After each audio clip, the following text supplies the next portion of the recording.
Last night, some deviously clever thieves hatched a genius idea on how to steal an ATM machine using a forklift. This isn't the first of its kind, and it certainly won't be the last. In fact, it's a pretty popular genre of content online, with surveillance cameras capturing goofy ATM heists, and it's always a whole team of clowns that show up to the party, and somehow none of them had any neuron activation to plan beforehand because it almost never goes right.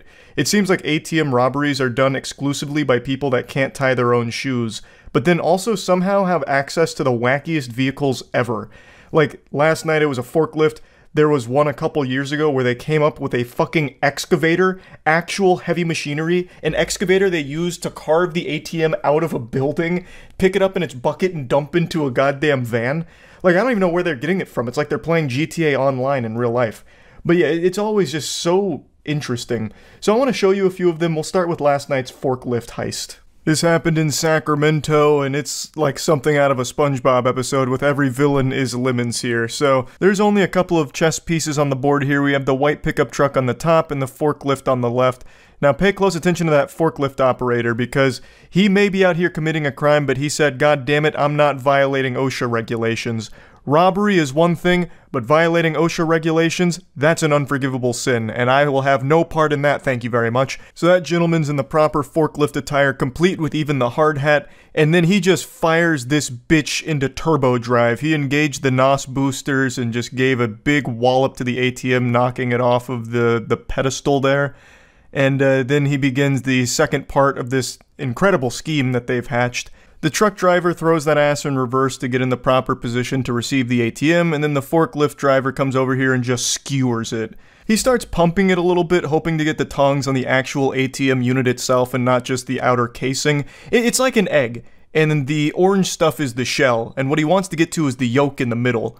So, with the delicate hands of a surgeon, he gets underneath it and cradles it like a baby. So, mission accomplished so far. He's got the ATM on the forklift, and now it's just the last little piece of the puzzle, and he blows it. Yeah, he blows it. A bit of a fumble there, miscalculation, could have happened to anyone.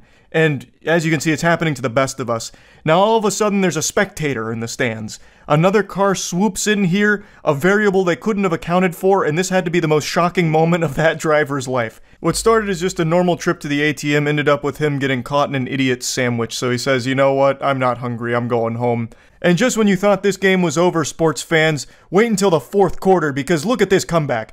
A perfect exchange from forklift to truck bed. Dominic Toretto puts pedal to the metal and drives off. No need to fasten or secure the ATM in the truck bed. It's not going to fall off. They're operating off hopes and dreams. And when has that ever not been enough? According to news reports, the ATM fell off a few miles up the road and ended up causing a car accident. So I can only pray that whoever was involved in that accident is okay. Just, who could have seen that coming? Into the bed of the truck, only for it to fall off in the middle of the street, causing a traffic accident. No one could have accurately predicted that that would happen. Just truly a freak accident somehow, that ATM falling off the truck. But I don't want to just talk about just this one ATM heist, because there's so many that are just as wacky and goofy, so I want to show you a few of them. But before doing that, I want to show you something that is far more valuable than an ATM machine. It's Godslap. Issue 4 of Godslap, to be precise. It just dropped today. Issue 4 of Godslap is here. This is the standard cover, as well as always, 2 beautiful variant covers.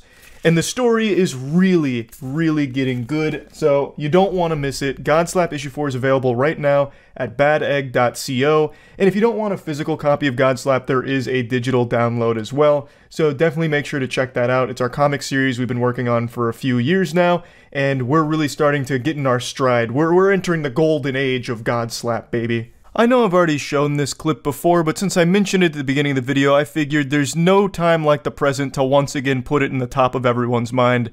This is the infamous excavator ATM heist here. So this is a stolen excavator, and they really gave it a workout. You can see him going fishing here for the ATM, just really digging in there like someone trying to get the last bit of toothpaste out of the tube. Finally gets the ATM in the bucket, and here's his good friends here, the foot ninjas from the Ninja Turtles. That man up front is striking a power stance like actual NPC energy, and then he gets it and just puts it in the open sunroof of the van. And let me tell ya, perfect calculations because it fits like a glove. Look at that. Putting the square into the square hole just the way we used to do it when we were kids. Jackpot. Now, it may not have, fit as perfectly as they maybe drew it up in the playbook, which is why they give it a couple of little slaps to try and get it down a bit deeper, but at the end of the day, it was good enough, so they were satisfied with the job well done and drove away. The footage is shocking. A pickup truck smashes into a grocery store, but this driver isn't done. He goes on the other side and zooms straight through. When I first saw that clip, I actually laughed out loud very hard, which isn't normal for me from a YouTube video. I just couldn't even wrap my head around the thought process of the driver. Like, he accomplished the goal on the first try here. He got a strike down the bowling alley. He backed his truck up into the store through the doors the first time. So why did he pull out and do it again just for a bigger fucking explosion? Like, on the other side, it accomplished nothing. He had already done what he set out to do with getting his truck inside.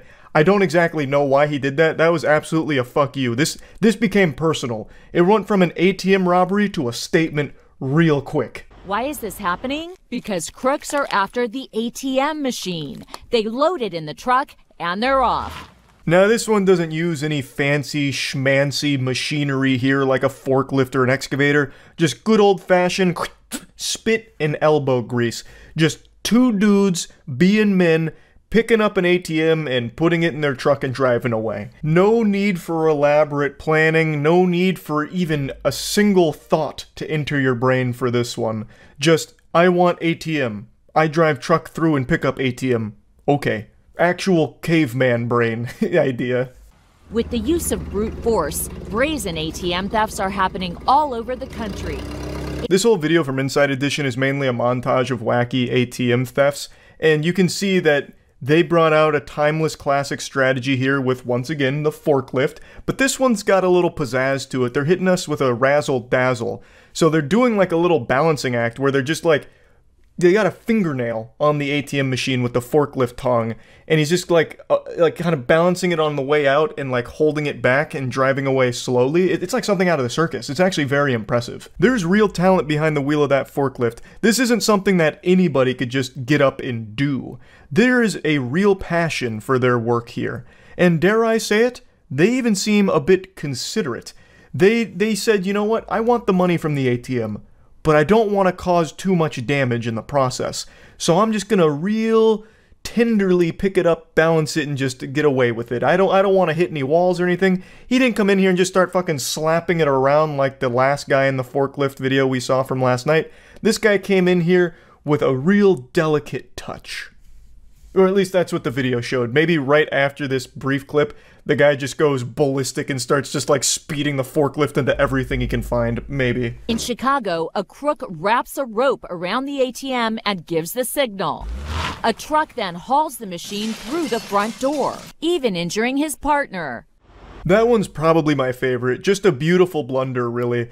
Wraps the cord around the forklift, and then he's like, all right, punch it, and then he just gets absolutely blasted by the ATM. He didn't stop to think for just 1 second how the world works with physics and shit, that by standing at the doorway where the rope was leading out, that the ATM would follow that trail. So he just stands right in between a bullet and a target here and takes a hit to the leg from the ATM. It just comes through like a cannonball and annihilates him. His knee got busted up in a big way. It reminds me of a tweet I read like a month ago where a guy took a bad step at a baseball game and he like blew out both of his knees. The tweet said, this man just blew his ACL, MCL, DVD, and NBC. And that's how I feel about this clip right here. That ATM absolutely fucked his knee, I think. Now, I don't think it broke his leg because it seems like he was able to like kind of limp away, but that's no doubt just all of the adrenaline that kicked in to, you know, not get caught here. But yeah, I think that clip is by far the best one so far from these ATM heists.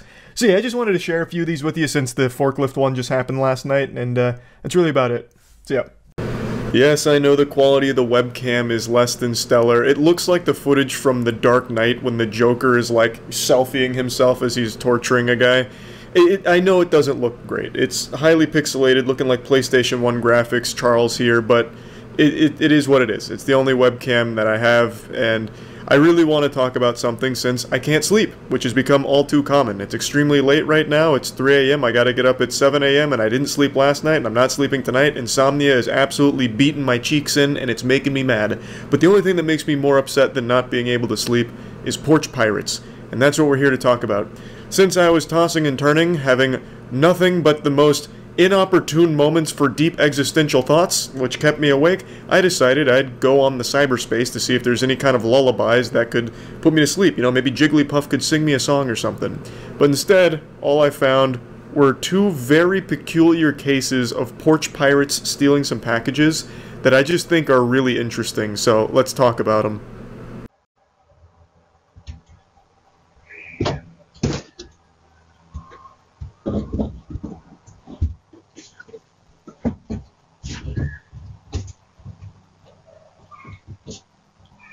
You know that trope that exists in anime and other fiction where the villain is super smart with like the most creative and most galaxy brain scheme imaginable? Yeah, it doesn't usually happen in the real world. It's usually just a bunch of fucking brain-dead morons that have the dumbest ideas and then commit a crime. But not in this case. We finally have a rare unicorn here with a turbo genius criminal. So, they wanted to steal a package, but they didn't want their identity to be compromised because most people have Ring doorbells or something similar in this day and age. So, how do you get around this? They don't have the mask technology that Mission Impossible does or anything, so they had to get creative. It seems like they found a nearby traffic cone and hid inside of it, which does a great job of concealing not only their face, but their whole body. This could be a full-grown man, full-grown woman, or a child. There's no telling. The only clues we have to go on are the barefoot pitter-patter from the door to the driveway. That's it. That's not a whole lot of clues. You'd have to get the forensics team out there and start like swabbing the concrete to see if you can get some kind of like DNA off it, maybe? I have no idea. So they might actually get away with this one. I do have a working theory though.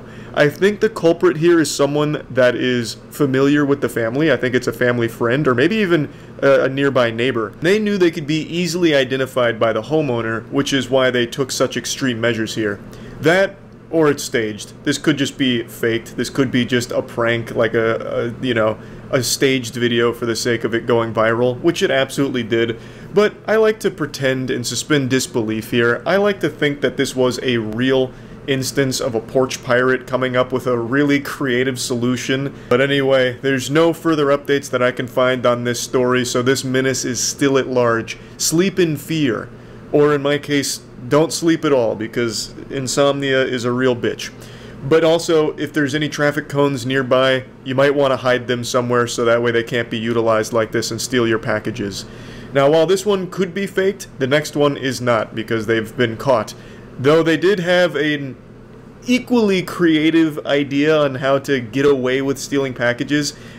I'm kidding, it's actually a really fucking stupid idea. I'll just go ahead and show you the news segment on it. Dash driver arrested. Police say she was caught on camera instead of delivering, taking. Take a look here. Police say Juliana Sagaram stole a package, as you see right there, from a Manhasset home last month. Video shows a woman walking up to the doorstep on Highland Terrace holding a brown paper bag there, and police telling us it was a Chipotle order she was supposed to deliver nearby. Neighbors say this is unbelievable. So Juliana's plan was simple and also not super effective because she didn't get away with it. There were a lot of holes in this scheme. It wasn't exactly a bulletproof plan. While doing food delivery, she decided to take this package here, and I guess her whole idea was if she's in the middle of a food delivery, no one would think twice about her going up to the front of a house, and then she could make a getaway with the package without anyone stopping her. So it seems the whole idea was to avoid suspicion by having a good cover story. No, I'm not here to steal packages. I'm here to deliver food. You're out of order. You lost your marbles. But she failed to account for modern technology, where most people have like Ring doorbells now or anything that records video outside their home, because of the rising problem of porch pirates. So it didn't do anything to prevent the authorities from seeing who she was. And I guess really she just wanted to make sure no one would like interfere with her plan. But I don't know how common that is. Like, I don't feel like there's a ton of people that recognize when a porch pirate is striking because they usually run up, grab it, and run away. There's not a whole lot of time for someone to fucking swoop in and stop them, unless, of course, she's doing this in Gotham City and Batman happened to be nearby in the neighborhood. Like, I just don't think that is really commonplace. So overall, Buddy with the traffic cone over his head actually had a more effective strategy than she did.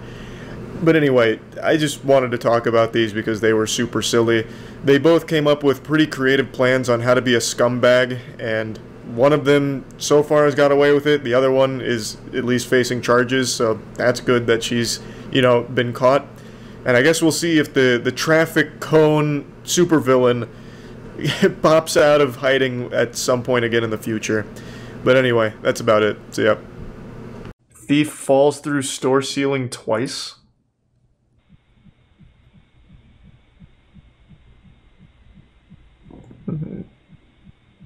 Oh, he's over here. Oh, this guy's a genius. He set up a decoy. I thought this was him. I was wondering how he gets to the ceiling. Oh, we got a real fucking criminal mastermind here. He thought of everything. It's like some shit out of Johnny Bravo when he went to steal a giant diamond. He's got like a little rope and everything. I just don't get it though. Thank God for that rope, am I right? A nice slow descent. What's the point? He's clearly he's robbing the place. Look at all the good loot he's walking away with. Or maybe he just wanted to try out his rope. I'll see if I can break into this place with my rope, fuck it. Oh, he's trapped in here.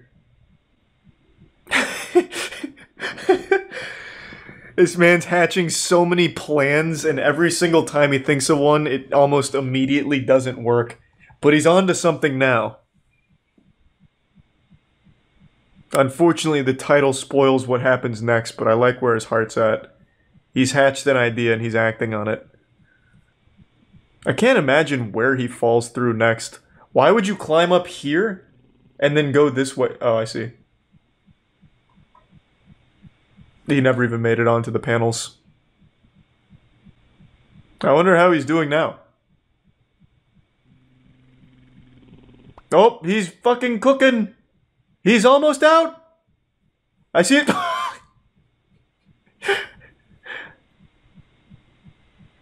Alright, we were close on that one. I think one more time, and we should be free. Man's gonna just call the cops on himself to let him out. What do you mean if you know the whereabouts of this subject? He's still in the store. It's become his sarcophagus. He hasn't left. Just check the store. Oh my god, he falls through the roof as well. Or the ceiling. Man, how many fucking people fall through ceilings? I used to do vodka coke. That was always my mixed drink of choice. Cheap. And it just tasted like drinking very cold Coke. Very unpopular mixed drink though. None of my friends liked it, and every time I ordered it at the bar, they always very confused and gave me some shit. So the owner's trap was locking all the doors? He's delivering some really strong kicks there. That door is putting in work. Oh, and he's going with the old horse kick as well. This is not his first rodeo kicking down a door, but he has never fought an opponent like this. That shit is vibranium. So what is he even doing here? It doesn't look like he was even trying to rob the place. It looked like he was escaping. Oh, that's rough. Oh, there goes the hammer. Are we sure that this belongs to just like a normal shop owner and not somebody that was like torturing this guy and he finally got an escape going? Only to get trapped in the second phase of the solve trap. Because it didn't look like he was even trying to rob this. He's getting really close.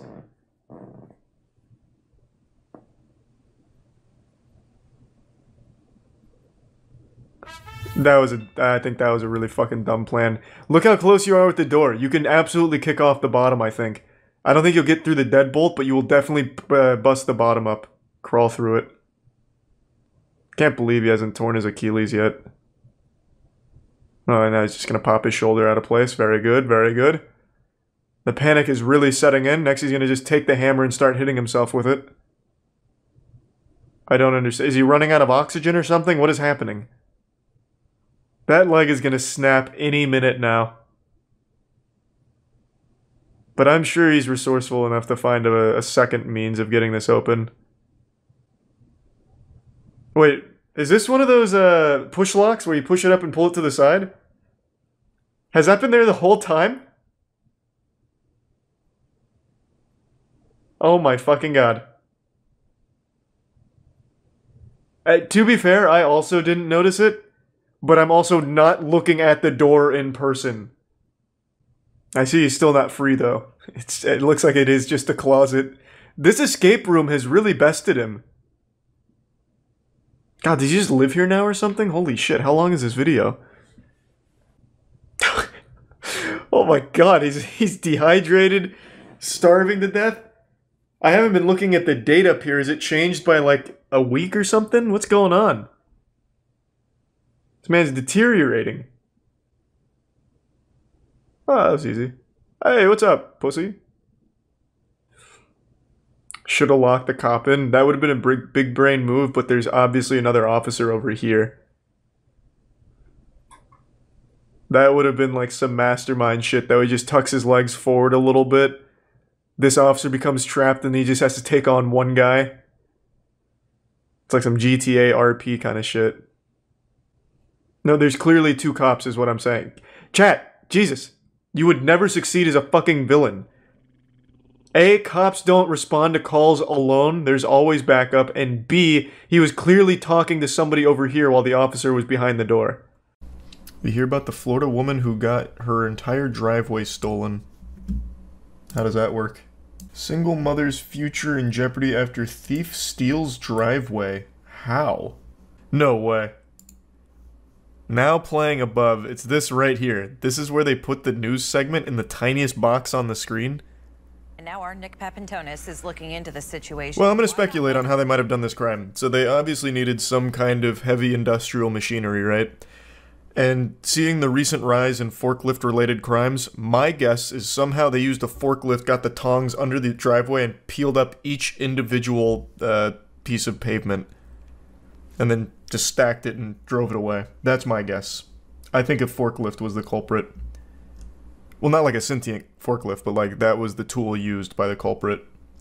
Ready for Christmas. Of all the things that you worried about getting stolen, did you think the driveway was one of them? No, not What at kind all. of fucking question is that? Hey, out of all the possible things that could have been stolen from your house, did you ever think it'd be your driveway? Like, fucking obviously not. That's not a thought any sane person would ever have.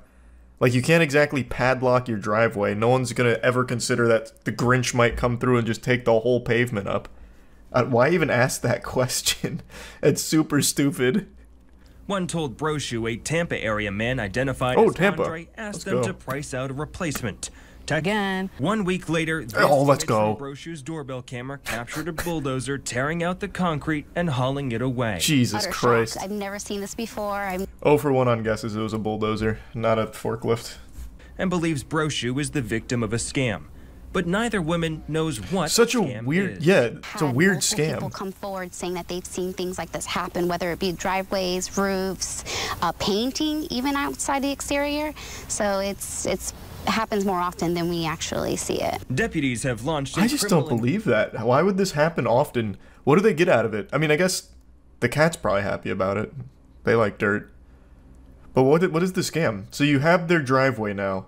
Then what? How do you get money out of it? Do you hold it for ransom? Because even they're saying they don't exactly know what the goal is with it. Can't have shit in Florida, they stole the damn driveway. True. So the house value goes down. I guess, but are they making an offer on the property? Because if not, you get nothing out of it other than just fucking with them. So I guess it could just be evil for the sake of being evil. What a crazy heist. Tonight. What a bizarre story. Couldn't agree more there. What a bizarre story indeed. Stealing a whole fucking driveway for no reason. This is some shit out of Ed, Edd n Eddy. Like, actually cartoon logic.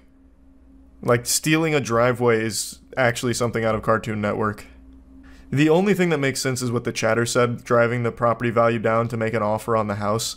But it doesn't seem like that's what they're doing, so it really feels completely worthless, and they just stole a driveway just because they had the equipment to do so.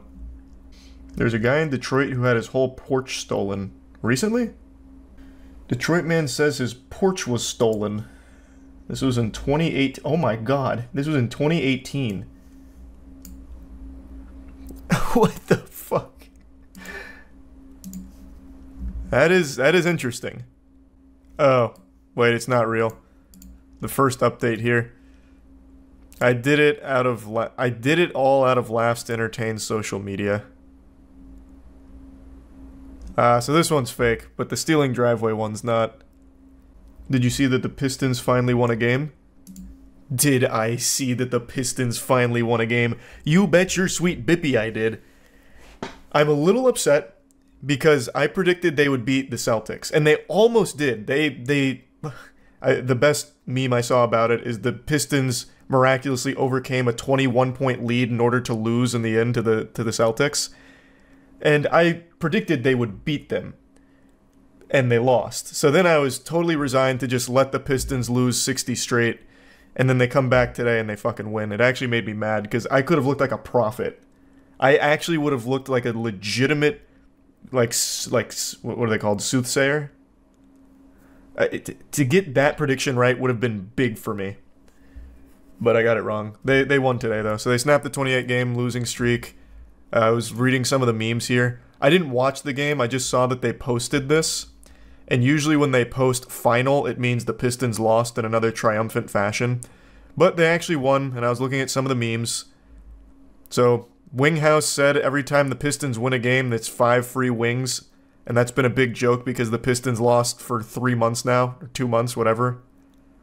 So it's just been this meme about how everyone's starving, like, oh, no wings, Wingstop got the easiest advertisement ever because they don't have to give away wings because the Pistons can't win. So now I've just been going through the memes here. Sure hungry. Rev up those fryers, because I am sure hungry. It's been pretty fire, actually. All they need to do is win 50 games in a row to make the playoffs. That's what I'm predicting. I think now's the time. They got 28 games worth of losses, and as the old adage goes, you learn more from failure than you do success. So they've got tons of invaluable knowledge now. I think they win 50 straight. What does your new tattoo mean? Absolutely nothing. I just really like the design. This time around, I told myself this next tattoo I was getting was going to have meaning. So I once again got a meaningless tattoo. But dagnabbit, I think it looks nice. It's not done yet. I still have to go back, but that's basically the bones of it.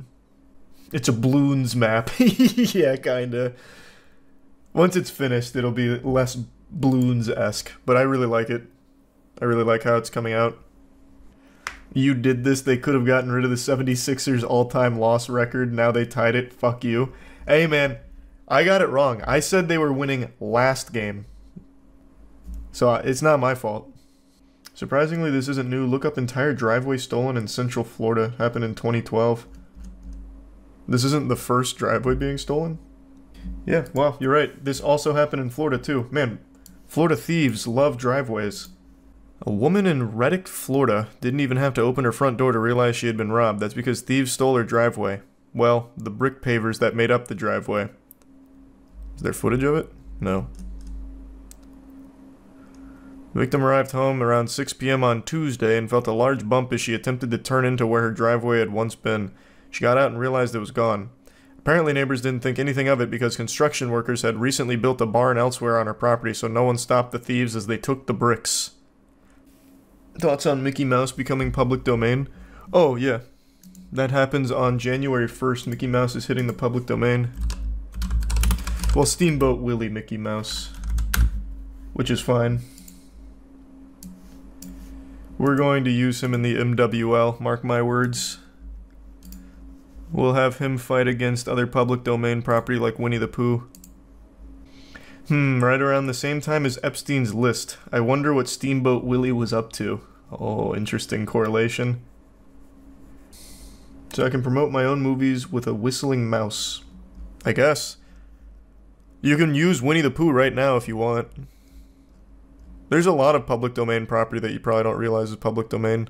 Though I think most people know Winnie the Pooh is because of the god-awful horror movie. Did you hear about that devil comet that's going to explode in the next few days before it reaches Earth? We've got to stop naming like comets and asteroids like this. God of Chaos, now the devil comet. Devil comet bigger than Mount Everest racing towards Earth and is set to explode soon. These headlines, brother, please. This isn't Mass Effect. This isn't like the Reapers are coming, please. The Devil Comet, officially known as 12P, what a name, Near Automata shit, is currently making its way towards Earth and is anticipated to undergo a significant eruption soon. This comet, which is nearly 3 times the size of Mount Everest, is classified as a cryovolcano, which means it erupts due to the buildup and ignition of gas and ice, much like a frozen soda can. That is so badass.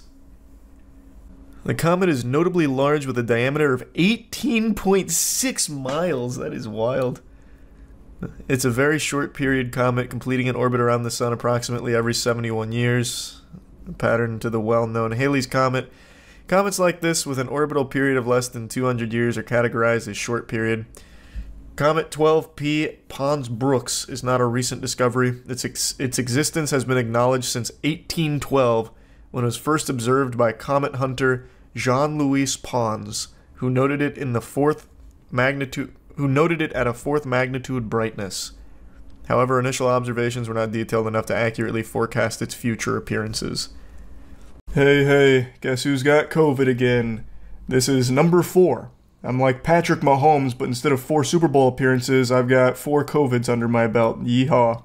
So, I've been spending the last day or so watching Warhammer 40k lore videos. I've even purchased quite a few minis. I've been looking around online for like professional painters and sculptors for even more. I'm deep. And this morning, I was perusing 40k content again, but I actually got recommended a video that had nothing to do with 40k. It was news coverage of some asshole rolling up in his truck and stealing some kid's entire lemonade stand. And it turns out, this isn't the only time it's happened. There's actually been 2 cases of this in the last month.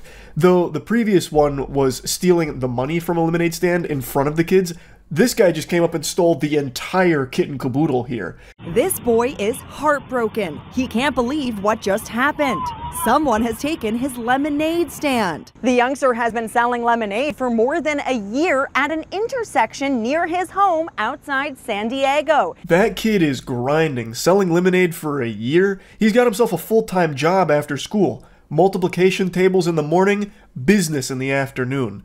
Like, I remember when lemonade stands were popular when I was growing up, you'd do it for like a summer, maybe at most. That's very impressive from this kid here. His lemonade stand has lasted significantly longer than Concord. It happened when Liam walked away from the lemonade stand for just a few minutes to get cups. That's when a gray pickup truck drives by, reverses, and heads back to the lemonade stand. First, the table goes into the back of the pickup. The driver throws away Liam's sign and then loads in the chairs. Just as he drives off, Liam returns and sees his lemonade stand disappearing into the distance. I don't think even the Grinch would stoop this low. There is no way this degenerate asshole didn't know that that belonged to somebody else. There is a sign there, presumably about the lemonade on the, at the stand. And he picks up the sign and throws it to the side before putting in the chair and table. He knew, he just didn't care. He was in such desperate need of a plastic table and plastic chairs, he was fucking frothing at the mouth just seeing his opportunity to steal it. I'm willing to bet this guy didn't actually care about the table or chairs. He just did this because he had an opportunity to do it. So he did it for the love of the sport and the thrill of just stealing someone's shit. Like, he's gonna go home, he's gonna jerk off to an old Sears catalog, and he's gonna pass out, and he's not even going to do anything with that chair or table. I already know that. You can hear his plaintive wail. Liam's mom, Carrie, and dad, Leonard, say there could be an innocent explanation. My initial thought was, maybe he thought it was free because a lot of people, they leave things up by the road. I was hoping it was a misunderstanding. I think it's very wholesome that she'd have this perspective of trying to immediately give someone the benefit of the doubt and seeing the good in someone, like, oh, this could all just be a misunderstanding. Sometimes people leave like furniture on the side of the road that's just up for grabs. Maybe that's what he thought here. But that fails to take into account the sign that he picks up, looks at, and then throws to the side before putting the shit in his truck and driving off. I don't think this is a case of confusion where he just thought, someone was playing Sims and left some furniture out and about that he could pick up and take home without issue. There was a sign there. There was a sign that this guy, maybe he's illiterate, maybe he couldn't read. That's very possible by taking just one glance at that guy. But even still, there is a sign there. And he looked at it and threw it to the side before putting it in there. Now, I'm no crack shot detective here. I wouldn't exactly be the one to, solve the Jack the Ripper mystery or anything. But looking at all the clues here, when he looked at that sign, he then looked around to see if anyone was nearby watching him. That's something that someone who knows they're up to no good does, checking to make sure the coast is clear before loading up his truck with these items. I think he did this knowing full well it belonged to somebody, and he just didn't have anyone around to tell him no or stop him, so he went hog wild with it. Because he's a piece of shit. The incident has echoes of that case in Virginia where a driver swiped the money jar from kids selling lemonade right in front of their house. Now this. This episode had a crazy cliffhanger where it revealed this isn't the only lemonade theft in the last month. So I had to learn more about this guy who just ran up and took the money jar from some kids in their lemonade stand. That is also unhinged behavior. Follow up now on a story that's been trending all day about the man who stole from two kids running a lemonade stand in Chesapeake. The video is leaving a sour taste in people's mouths. This guy, smiling as he approaches a kid's lemonade stand, snatches the money jar and takes off. Like taking candy from a baby. He makes it look easy. This is an Ocean's 11 style operation executed to perfection by this man. Rolls up, parks, gets out, acts friendly for like 2 seconds, and then takes the money from the kids before waddling back to his car. Gone in 30 seconds. You never even knew he was there. What a degenerate scumbag. So in total, he made off with 40 doubloons. He stole $40 from these kids who were selling lemonade, and I already know that was the most exciting thing that's ever happened in his life. This does not seem to be a desperate person. Like, this is just someone who stole for the sake of stealing. Here's the surveillance video. The car slowly approaches, and the man comes out of the car. Rebecca, who's 10, told me she started to pour him lemonade, and he quickly grabs a jar with their money and takes off. We already got $40. It was seeming pretty good. And then the guy came. He acted really nice. I wonder how long he planned this out for, or if it was just something that he just decided in the moment. I bet this dude marinated on this idea for days. Like, those kids are selling lemonade. I could probably steal from them. I must plan it out thoroughly, though. So anyway, he rolls up. He pretends to be nice for a couple of seconds. The kids start pouring him lemonade, and he steals the money, and then, I don't know, like, pencil dives his way back to his car. I don't know, like, he's clearly not an athlete. His hands are like stiffly by his side as he walks back to the car, and then he fucking spins those tires. Like, he hits that gas, he throws that bitch into fucking fourth gear, and he takes off. Like, he probably thought he was in an action movie with all that excitement that he was feeling from that heist. That probably engaged the nitrous oxide boosters as well to escape the cops. Think he got a 5-star wanted level from it all. Interestingly enough, the guy in the video actually confessed to officers that he was the one behind the theft. It was a 19-year-old, which really surprised me because the guy in the video looked to be pushing 40. I definitely thought it was a guy on the older side of things, but it has been positively identified as a 19-year-old named Esteban, and he's facing misdemeanor charge for it. And the happy ending continues because the two kids ended up getting like $6,000 from community support because they felt so bad that these kids just got like blatantly robbed in front of their face. So the community came together and they gave them like a lot of money because they were saving up for some items that they really wanted, which is super wholesome to see a community come together to support like this. I think that's great, and I'm sure it meant a lot to the kids. The guy turning himself in, I think, is also a great thing as well. So yeah, overall, the story has a happy ending. The first one, though, with the guy just stealing the entire lemonade stand, he's still at large, so, you know, be careful if you got lemonade stands out in public. This guy might just swoop through and snatch them all up. But yeah, at least this one had a nice resolution. I'm just surprised at how common lemonade stand related crimes appear to be. That's really about it. So yeah. Neither of them. Oh, Steve from Blue's Clues is out. Judge Buzzard springs into action. And it's on. Wait, the judge is going after them on foot himself? Two escapees are in handcuffs and prison-issue sandals. Oh, he ate shit. He's like the Terminator out here. This bright orange clue here. He's just slow riding it. Made it to the 3rd floor. Uh-oh. Here he comes. Man, this guy loves justice. Second, just 1 floor away from freedom. Oh God! Buzzard is gaining some ground. Judge Buzzard! About to fucking eat him! Oh! The judge tackles the lagging defendant just outside the Damn exit it. to the building. Both have second-degree escape added to their Yep, there you go. I didn't try to escape to get out. I tried to escape to get well, and I tried to do what I could, do what I could do to get my drug addiction. What? We're heading out to Jackson, Michigan. Okay. I mean, I guess that makes sense. He was just running from the courthouse to rehab. He didn't want to wait. This man, Jacob Larson. This incident's a violation of a restraining order against Jacob. All those messages were like, a lot of them were like last year. Man, you really can't afford like a usable camera here. This quality is abominable. It's like a fucking picture of Sasquatch. 4 months earlier. Yeah, I know, but it's like this, like, fatal attraction. Are there even people here? This is just like a video game glitch, like when you go out of bounds. I told you. You know what? I told you to leave her alone. And apparently that... Oh, please fight again. God damn it, I want to see it again. You're going to jail for You and her are all... You know what? You got a bad attitude. You got a bad attitude last time you were in court. Okay? You and her are buddy-buddy. Y'all get along. He's probably fucking your girl. What do you think about that? County jail. You want to go for a year? Try it right now. Do it. One more He's bluffing. He doesn't have the power. Over Facebook.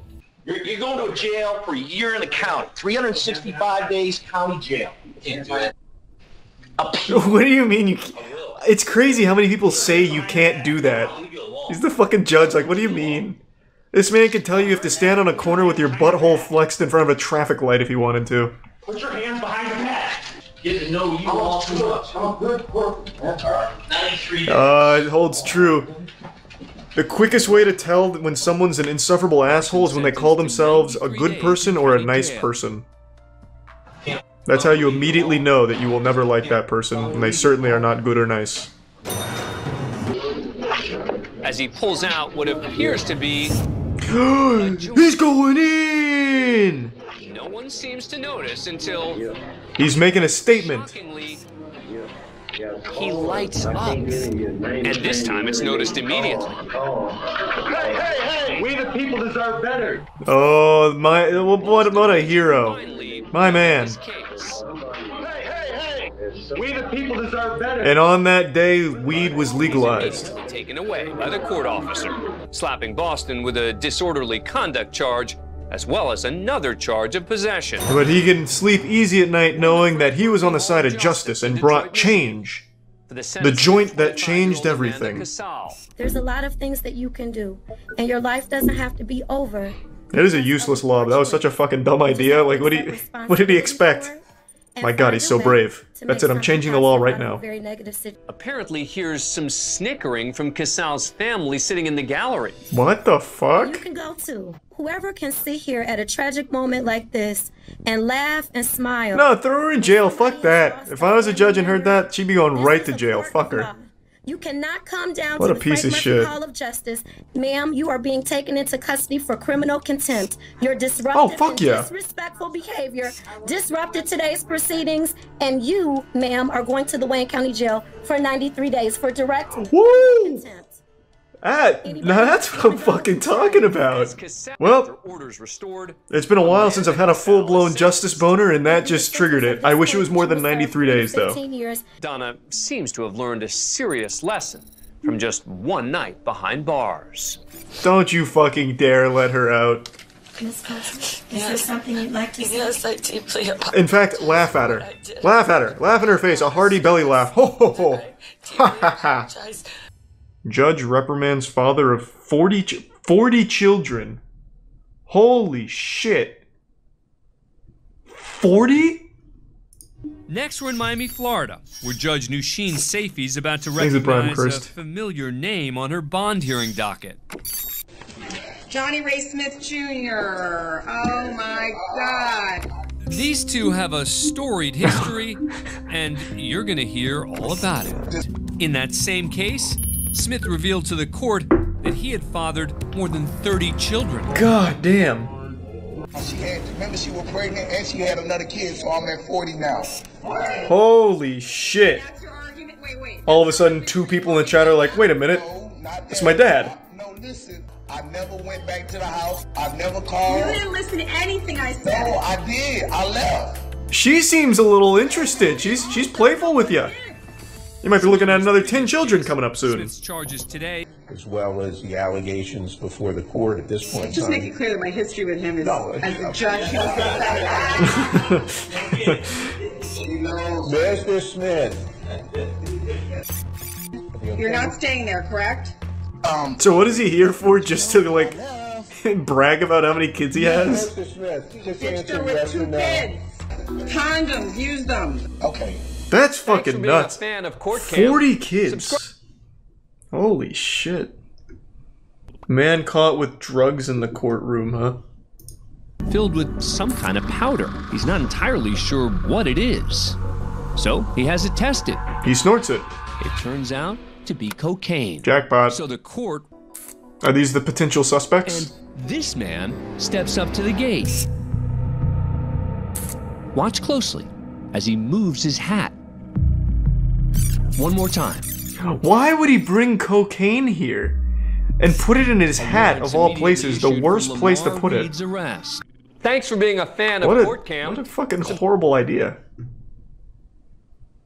That's like the one place and one hiding spot you would never want to use. Man gets 100 days for sassing the judge. Good. Let's see the sass. So I'm gonna raise the bond. I hope he earned it. I actually have a car that I'm trying to sell on Craigslist. Stop talking. I'm gonna give you a public defender. Michael. All right. Hey, he was just trying to sell his car. Next up is Michael Ray. He committed a crime just to plug his car. 4 charges. The county's requesting $25,000 full cash. Hey, thanks for the 5 gift subs. Everyone loves Ray. Thank you, Ray. You think that's funny? I think that's hilarious. Sarcasm won't get him a reduction, and the judge lets him know it. He's lucky I didn't hold him in contempt. Ray just had his bond doubled. Nice, let's triple it. But as he re-enters the hallway, and then he can negotiate it down. Hope I see him in the street. Bring him in. This guy's watched way too many anime moments here. He thinks he's like really badass. Ray's language isn't the only thing to upset the judge. According to court officials, the defendant also gave her the middle finger. When, sure enough, Ray comes back for more. Here he comes. Sir, I'm holding you in contempt for what you did. What you holding me in? And so... You shut man. All right, you can take it back.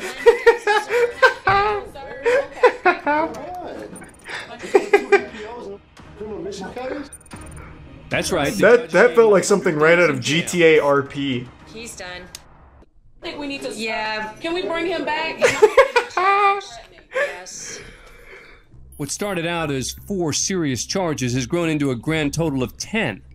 Nice. Go for 20. Don't be a bitch. Yeah. No, I figure that's just a that definitely cut deep on the lawyer being called the useless like that. Thanks for being a fan of He Court didn't like Cam, that.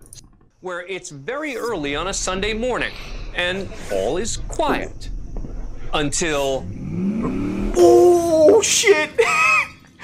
I was expecting that, but I thought it was gonna be like a garbage truck. Their pickup right through the front of the building to steal an ATM machine just off camera. Oh. This is just Oh, one wow. of a series of recent break-ins involving I see. ATMs just as the truck hits the gas to dislodge the ATM. With nothing more than what appears to be a bare cash deposit box, Nice. the thieves come up empty and drive off. What do you mean empty? They were there for that little 3 box. days later, after the courthouse boarded up the windows,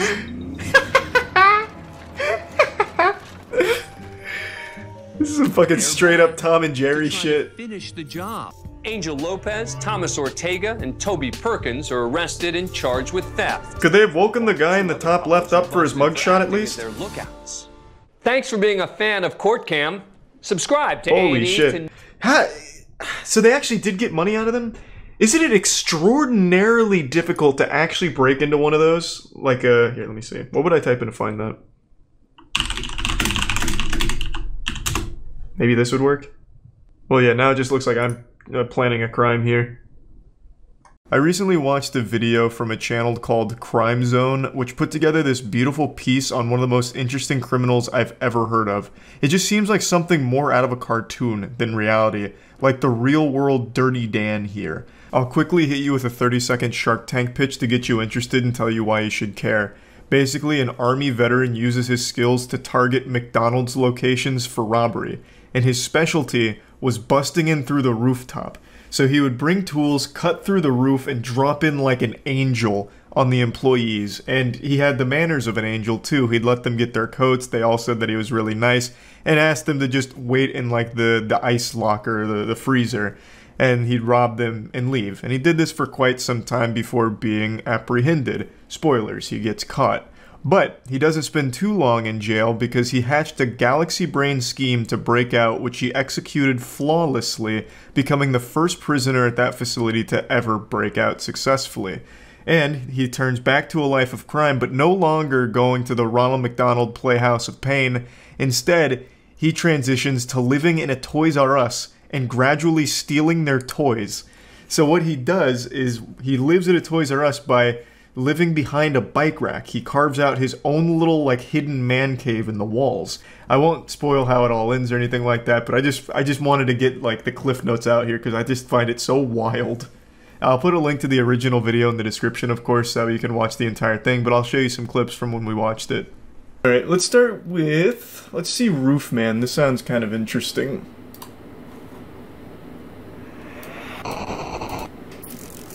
I do love criminals that hide in attics and shit. Nigel and Luke here, and welcome to Crime Zone.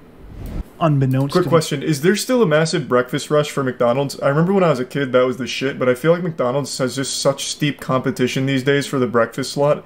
Do we have any other, like big McDonald's breakfast enthusiasts here?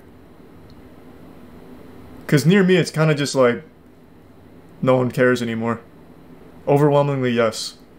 Wow. I just think the McDonald's breakfast has really fallen off. It's like Netflix stock, but for food. Once he had the cash, the masked robber walked all of the employees into the cooler where they were locked inside. It seems kind of nice. They were asked if they wanted to grab their coats to stay warm while they waited for help to arrive. After they have a police sketch and it's just a Hamburglar. Fled. While the employees didn't know it at the time. I saw a video of 2 women stealing everyone's food inside a restaurant. Don't remember where, though. Probably McDonald's. Actually, I take that back. Probably Waffle House. Waffle House is a restaurant you go to and you're just looking for fights. And maybe, like, a waffle or two. I think it's a Prime Sun City. So this is basically the only fast food specialized robber is what I'm getting. While little is known about why Jeffrey Allen Manchester chose to turn to a life of crime, what we do know the better question is why turn to a life of crime for fast robber food? Known as Roofman, he lived what appeared to be a normal life, to put his military training to a different kind of use. In November of 1998... Do you really need military training to rob a McDonald's? I feel like you could just go in and be like, I just want the money in the register, and like, make like a finger gun in your jacket and be like, yeah, just take it. Like, I don't think you really needed all like the special ops training just to become like a fucking Filet-O-Fish fondler. Felon. Damn, that would have been better instead of fucking fondler. It doesn't even make sense. But man, this guy, those McDonald's employees, they didn't know who they were fucking with when he busted through their ceiling. One second they're just serving up a quarter pounder, next second they got goddamn Jason Bourne coming through the top turnbuckle. That's While cute. the bulk of Manchester's robberies were committed in California, he would eventually hit McDonald's locations in Nevada, Oregon, Minnesota, Massachusetts, Maryland, Virginia, and both of the Carolinas, making off with an estimated $100,000. Manchester would use tools to cut a hole in the roof of the location, dropping down anywhere from 10 to 15 feet. So what? I still am super confused on why the roof. What tactical advantage does he get from busting in right here behind the counter as opposed to just rushing through here and jumping over the counter? Just like the element of surprise? No alarm? I guess, but there's still employees there either way, right? Because like they said, he was always really nice to the employees and telling them to get to the back and shit, so there's still people there. So at that point, the alarm's kind of worthless, wouldn't you think? When they caught up to him a short time later, he was still carrying his rifle, as well as a nylon bag containing drills, pry tools, hammers, and all of the cash he had stolen from the 2 McDonald's locations. True to his reputation, Manchester didn't put up a fight when cornered by officers, instead telling them, quote, "You guys did a really good job today." With Manchester's arrest came a flurry of news articles announcing he was ultimately sentenced to 45 years in prison on charges ranging from robbery with a dangerous weapon to kidnapping. Little did anyone know that his story was far from over. Really? He busted a hole out of the prison Following cell? his conviction at the end of 2000, Went out the Jeffrey roof? Manchester was sent on the afternoon of June 15th, 2004. Now the roof Jeffrey man can be Manchester anywhere. put his plan into action and escaped from the Brown Creek Correctional Institution, making him the first person to do so in the facility's 11-year history. Hey, that's pretty Once good. again, well, 11 years the isn't Roofman super long. was That's still free. good.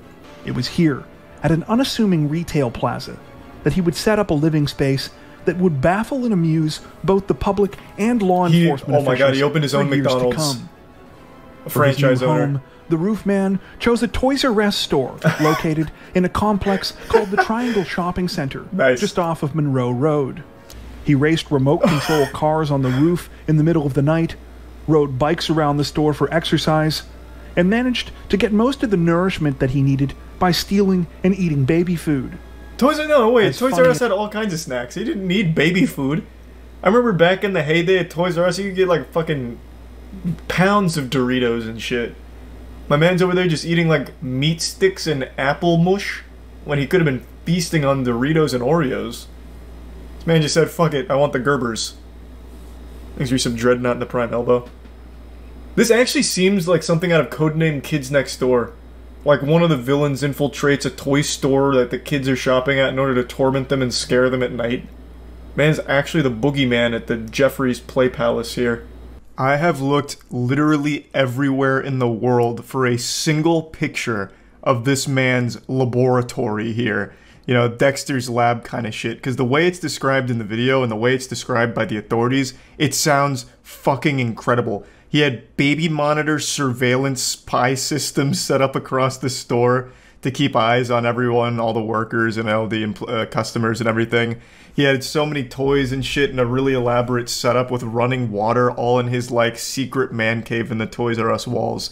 I want so badly to know what that actually looked like. I can't imagine a world where they didn't take pictures of it.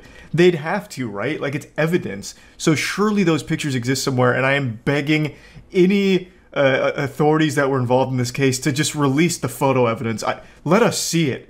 Let us just take a gander. I have to know what his little secret lair looked like here in this Toys R Us, because it must have been so fucking cool.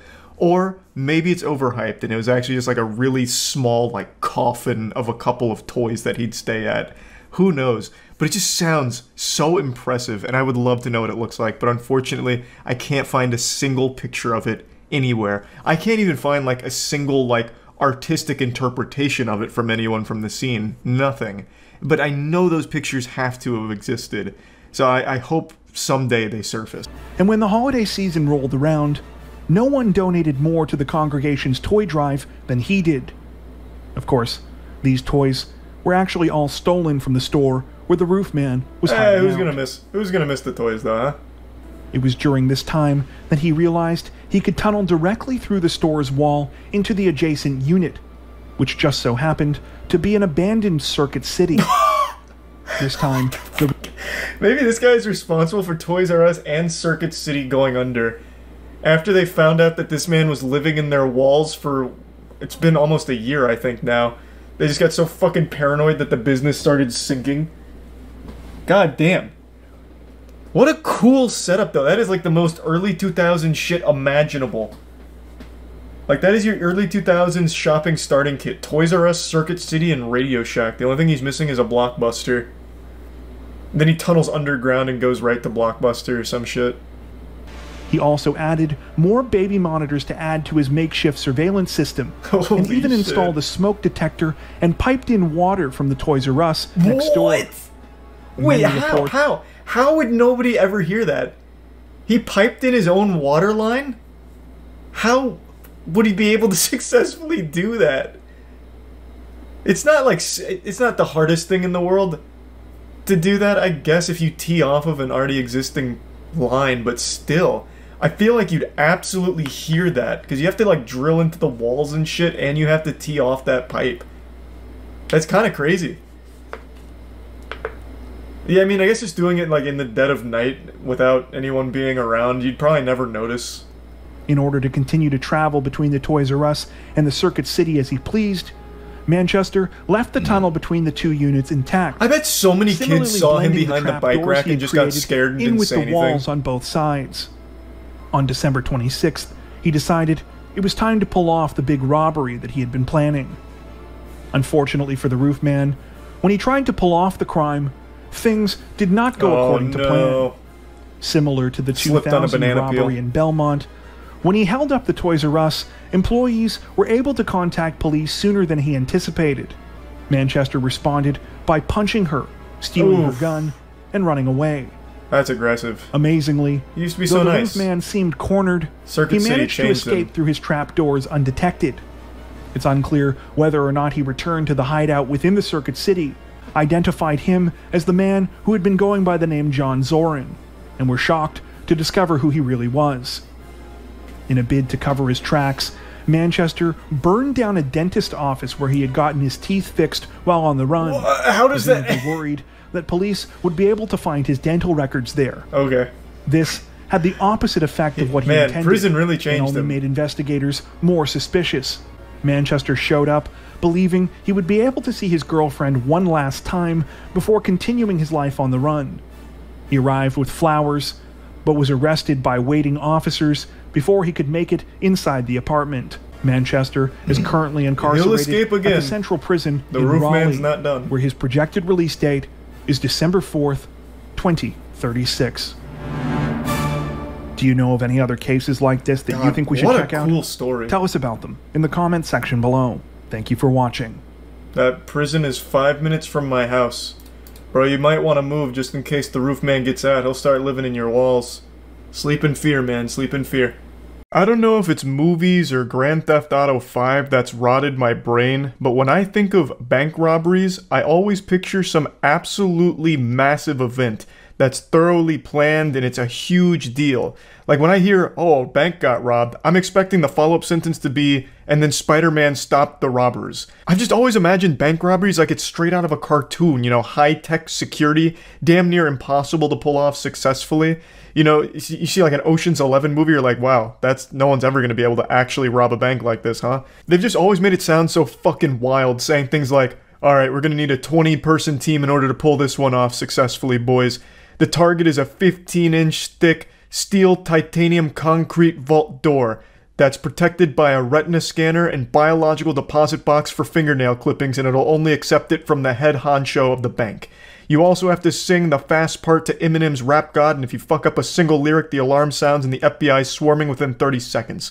It's also protected by a moat with 45 crocodiles inside and 24/7 security, and they're all ex-Navy SEALs. We're gonna have to be in and out within 5 seconds. The job is simple. You know, like, in my tiny reptile brain hears all this and I'm like, wow, Well, no one's ever going to be able to actually rob a bank, huh? For some reason, I've just been under the assumption that banks in the real world have similar security protocol. Obviously, not with like all the sci-fi security protocols like infrared laser beams everywhere that you have to dodge. I've just been under the assumption that they're highly protected and robbing them is still extremely difficult. But in reality, that's just not the case. Bank robberies happen all the time and they are nothing like they are in the movies. I want to show you a recent bank robbery that happened in Orlando. This is about a week old. You have to see this to believe it. Yeah, that's right. Your eyes aren't playing tricks on you. The alleged bank robber is Mr. Incredible himself. This dude threw on the Incredibles t-shirt, popped on the shades, and said, "It's showtime." And this was a successful robbery, by the way. I'll explain his method in just a moment, but here's the security camera footage showcasing the culprit. And he got away with it for now. He wasn't caught. He's still at large. So if you do recognize that man, make sure to call that Crime Stoppers hotline. Now, you're probably scratching your head wondering to yourself, where was the robbery? Charles, you forgot to show the climax. You didn't show where he actually robbed them. But you're wrong. You just witnessed the robbery. That was the entire operation. The extent of his plan was to go into the bank and ask for the money. So he demanded money from the teller and they gave it to him and he walked out. That's how that bank robbery went. He didn't flash any weapons. I haven't read any reports about him making threatening remarks or anything like that. They just explained that he demanded money from the teller, which he received, and then fled the scene. Now, the use of the word demanding in the reports leaves a lot of wiggle room for what could have been said or done from the guy to get the money. You know, maybe he went in there and was threatening the employees or seemed to just be like this menace. Maybe he treated it like a Call of Duty Xbox Live lobby and got real loud, vocal, screaming this and that. And I have always said it's never worth risking your life for the business you work at, you know? If someone comes in there and they're saying, you know, empty the register, you're gonna get it, bub, it's best just to comply. What's the point in risking life and limb for the business you work at? It's simply not worth it, plus insurance covers all of it for the business anyway, so it's just, you really shouldn't be, like, willing to die for your job, I would say. So I have no ill will towards the teller here who did give this guy the money. I just find it super interesting that this is the technique that was used for a successful bank robbery, just going up and asking for the money. It doesn't seem like he did anything beyond that. His plan was as simple as it gets. Can I have some more of that cash? In fact, I'm not asking, give me more of that cash. And they did. So I decided to look into it a bit. And it turns out all bank tellers are instructed to always follow the thief's instructions no matter the case, whether a weapon is produced or not. If there is a thief there demanding money, it is the bank teller's responsibility to follow it. They're instructed to follow along no matter what because their safety is of paramount importance. So that caught me by surprise because I wasn't sure. I knew bank tellers always had to go along with like someone who shows a weapon or something. Like they're not going to try and, you know, make a holdout and challenge them to a fist fight in order to disarm them or anything. I just thought like they had to produce like a weapon or some kind of threat or like reasonable showcase that they're going to cause a problem. I didn't realize that if they even just hinted at wanting to rob them, that they had to follow along. So that was a little surprising to me, but it makes complete sense and I completely agree with that ruling as well. However, I still think this guy's planning is lackluster, to say the least. He didn't even make an attempt to conceal his face. The closest thing he has to a disguise is just some sunglasses he picked up at the gas station, probably on the way to the bank. Now, I don't want to undersell the importance of his wardrobe pick for the day. I think the Incredibles shirt really sealed the deal. There's a good chance this crashes and burns if he's wearing just like a normal Abercrombie & Fitch shirt or something, but he threw on the Incredibles shirt. That right there adds like a +10 to intimidation. They didn't know who they were fucking with and they weren't taking any chances. So he got away with it for now. He's managed to elude authorities as I understand it. So overall, just like a really goofy, wild story that I happened to stumble across today and just wanted to share with all of you. This is not at all how I imagined bank robberies going in the real world. I very rarely have ever read about any in the real world aside from like the big ones where there's getaway cars, like massive police chases, shootouts. You know, I haven't heard of any like this, so I just found it to be pretty interesting. That's about it. So yeah. At the risk of just sounding like I escaped from a padded cell, I'm going to go out on a limb and assume I'm not the only one that does this, where you brainstorm this absolute ridiculous fantasy about what you would do in a perilous situation, how would you stop a criminal if you had to, right? So you're out at a restaurant, you start like looking around, and for some reason you just play through this fanfic in your head of, what if a bad guy comes in with a bazooka? What's the protocol? How do I save the day and keep everyone alive? And, you know, whatever. Everyone plays out this hero fantasy in their head, I think. And today, I saw a news story where I have no doubt the main character here had this envisioned in his head since the time he was a child and actually got to pull it off successfully. There was a criminal on the loose, and he was apprehended by the most unlikely of suspects. Like, I would have been less shocked if it was Captain fucking Underpants that caught this guy than who it actually was. A golfer. A dude just casually out there chugging some brewskis with the boys on the front nine ended up catching a criminal in one of the wackiest ways I've ever seen. Police cars pour onto a golf course. They're going after a suspected bad guy. But no need to hurry. He's trapped in a porta potty. We couldn't believe that he went inside there. I can't believe this isn't a skit. It's real. This is legitimate. Life sometimes imitates cartoons. So, what happened is, I'll let the rest of the news segment play in a moment, but I want to break down the cliff notes. A criminal was running away from authorities, and he tried to hide inside of a porta potty for cover, you know, basically playing it like a stealth game, you know, where you're trying to de-aggro by going inside of something like an Assassin's Creed where you dive into some hay. He went into a porta potty. One of the golfers saw this and also saw the authorities were looking for him and took this as his moment of opportunity to strike. So all his neurons were firing and he came up with a genius scheme here where he would tip over the porta potty and trap him inside. And for anyone that's been around the internet for a while, you'll know that this was actually like a nefarious, like downright evil thing that some people would do to strangers in porta potties where they would tip it over, it would land on its door and it would trap them in there and it'd cause all like the poop and pee and everything in the porta potty to splash around on top of them. Absolutely degenerate, I think, criminal prank. But here, he took something truly awful and turned it into a force of good. So he tips over the porta potty, causes it to fall on its door, meaning the criminal that's on the run is now trapped inside that porta potty. But not only that, all the contents from inside the porta potty are now all over him. So he's covered in all kinds of shit and piss. Like, he probably contracted more diseases than the Oregon Trail. Like, this man's probably got dysentery and fatal fart disease now from this. Like, he added insult to injury by not only catching him, but covering him in toilet waste. It couldn't be worse. That is a fate worse than just going to prison. Being trapped in a porta potty you can't get out of. Oh my lord, it is so revolting. The bizarre case starts when a stolen car crashes outside Milwaukee. 4 people inside take off. There goes one, then another, then the third, then the fourth. Cops say one of the bad guys ran to the golf course. Not exactly a great place to hide with all that wide open space. So what'd he do? He jumped into a porta potty. Fortunately, a golfer saw what was happening and tipped the porta potty over. I can just picture this scene playing out in my head. The guy who tipped the porta potty over, our savior, his name is Adam. So he sees the criminal run into the porta potty and he immediately gets to thinking, it's time to start stinking. He gets a big smirk on his face, slowly sets the 5-iron back in the golfing bag. He was about to hit a spectacular shot, eagling the par 5, but he says, it can wait. I've got business to tend to. And then just fucking sprints over and blasts the porta potty over, trapping him inside. This guy obviously knew that he had to tip it over onto the door. This is a guy who was familiar with that old awful prank people used to do, and he turned it into a force for good. That's crazy.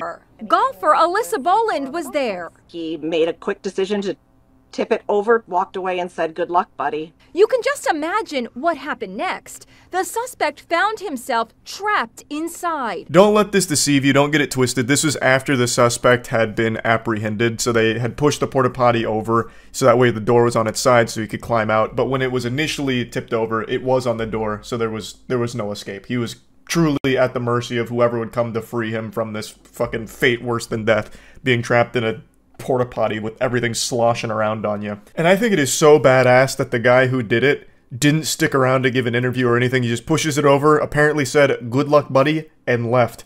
He just sailed off into the sunset, held his head up high and said, I did good today. Like, he wanted no part of any kind of fame or glory or recognition for this. He didn't want the keys to the city. He just wanted to go back to finishing his game. He probably still went and eagled that par 5. Back at the clubhouse, a police officer commandeers a golf cart and drives over to the porta potty. The cops roll the porta potty over so the suspect can get out. Come out! Crawl out, dude! Then he states the obvious. He's not exactly smelling of roses. Don't do anything stupid. One cop puts on gloves before he goes anywhere near the suspect. Hey, wouldn't you? Are you injured at all? I'm just scratching my foot. I will say, at least he didn't have to spend that long stewing in all the juices of the porta potty. He wasn't in there for that long. Like, this didn't become like a sarcophagus form where he's in there for like hours upon hours or anything. He was there for a little while. Even still, of course it's awful, but he did have another thing working in his favor in terms of this porta potty in particular. It's on a golf course, so I can't imagine that it's that full. Like, it probably wasn't at maximum poop capacity or anything. Like, there was probably only a little bit of shit and pee in there. It probably wasn't crazy. If this had been a porta potty at like EDC Music Festival or Coachella, you would have went straight to heaven the second the cursed fluids inside of that porta potty touched your skin. If you were in one of those porta potties that got tipped over, it would have sent you to meet your maker. It probably would have melted you instantly. It would have been like that scene in Indiana Jones when they open the Ark of the Covenant and everyone's fucking flesh just starts melting off of them and they die instantly. That would have been what happened with one of those porta potties. So it definitely could have been worse in terms of porta potty selection. This porta potty seems to be in the middle of nowhere on a golf course. I imagine it wasn't a high traffic area. It probably wasn't seeing a ton of action. If I had to get tipped over in a porta potty, I would probably want it to be this one. Like, I'm going out on a limb here. This could be an absolute catastrophe in there. I'm really not sure. We didn't get like an aftermath report where they do like a tour of what the porta potty looked at after it was tipped over. But I'm just giving it the old eyeball test here. I didn't see a ton of like horrifying things in the porta potty for the brief moment we caught a glimpse of it. So I don't think it was the worst in the world. There's definitely worse porta potties it could have been. Of course, I'm sure he's still not happy about the situation. Like, like definitely still horrifying, but you know, there's definitely more disastrous porta potties to be tipped over in. I'm getting a little sidetracked. What a crazy way of apprehending a runaway criminal here from someone who just happened to see the whole thing unfold and have this opportunity to help by pushing over a fucking porta potty. Like, the simplest thing ever from, like, old internet days of the worst pranks ever, and it actually ended up being helpful. And then the guy, the dude who tipped it over, has just vanished. He said, I'm done here. This is my legacy now. That's it. So just a wacky situation I wanted to cover a little bit. That's it. So yeah. Every time you see a robbery in a movie or something, it's always super impressive. They'll have like these incredibly well laid out plans, full-blown Ocean's 11 type shit where they'll have like a getaway driver, 15 aerospace engineers on standby just in case they need them. They'll have like Jimmy Neutron in the lab cook up some crazy device to break into the big vault for millions of dollars. And it just always seems like, damn, you have to be a galaxy brain, 10-digit IQ mastermind in order to be a professional criminal. But then when you watch like a heist or a robbery in the real world, it's nothing like the movies most of the time. The plans are laid out in crayon 3 seconds before executing them. They're not looking at building blueprints. They turn their brain off and just go fucking wacky. They get Insano style. So, like, they'll just run in there, like, grab, like, 5 things and then just, like, shuffle out the door, and that's the extent of it, and then they get caught 5 minutes later. And today I saw a robbery that I think is probably one of the worst ones ever recorded. It is just, I feel bad for the guy. Like, watching him rob it is agonizing because it's so incredibly slow. This dude robbed a Little Caesars in like -5 times speed. I felt like I was watching an NFL replay while watching this man try and rob the cash register. They filmed him for over 1 minute and 30 seconds. He just sat there trying to rob them.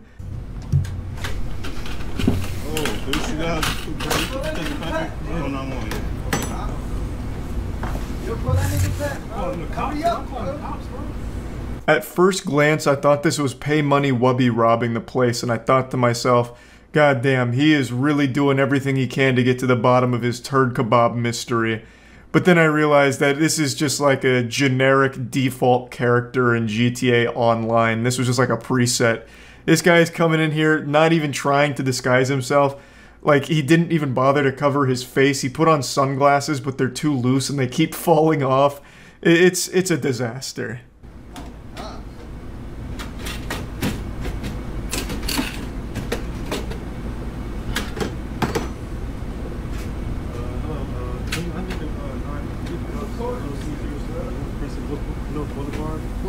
It's like Robbery ASMR. He's not talking, the employees are just kind of making fun of him. It's just like they're roasting him. It's just no one's taking him seriously. It's so unbelievably goofy. And the thought process here to rob a Little Caesars, bro, the pizzas are $5. How much money do you possibly think you can get from the cash register? He was better off just taking the whole register and trying to sell that. He would have made more money that way. He's going through this whole song and dance prying open the cash register, but he probably would have made more money just standing outside making balloon animals for people that came into the Little Caesars. He would have got more in tips than he did out of this register. It is $5 pizzas. I don't know what he was expecting. He hasn't exactly hit fucking Fort Knox here. It's Little Caesars. $5 pies. Like, I think he maybe got $20. Maybe.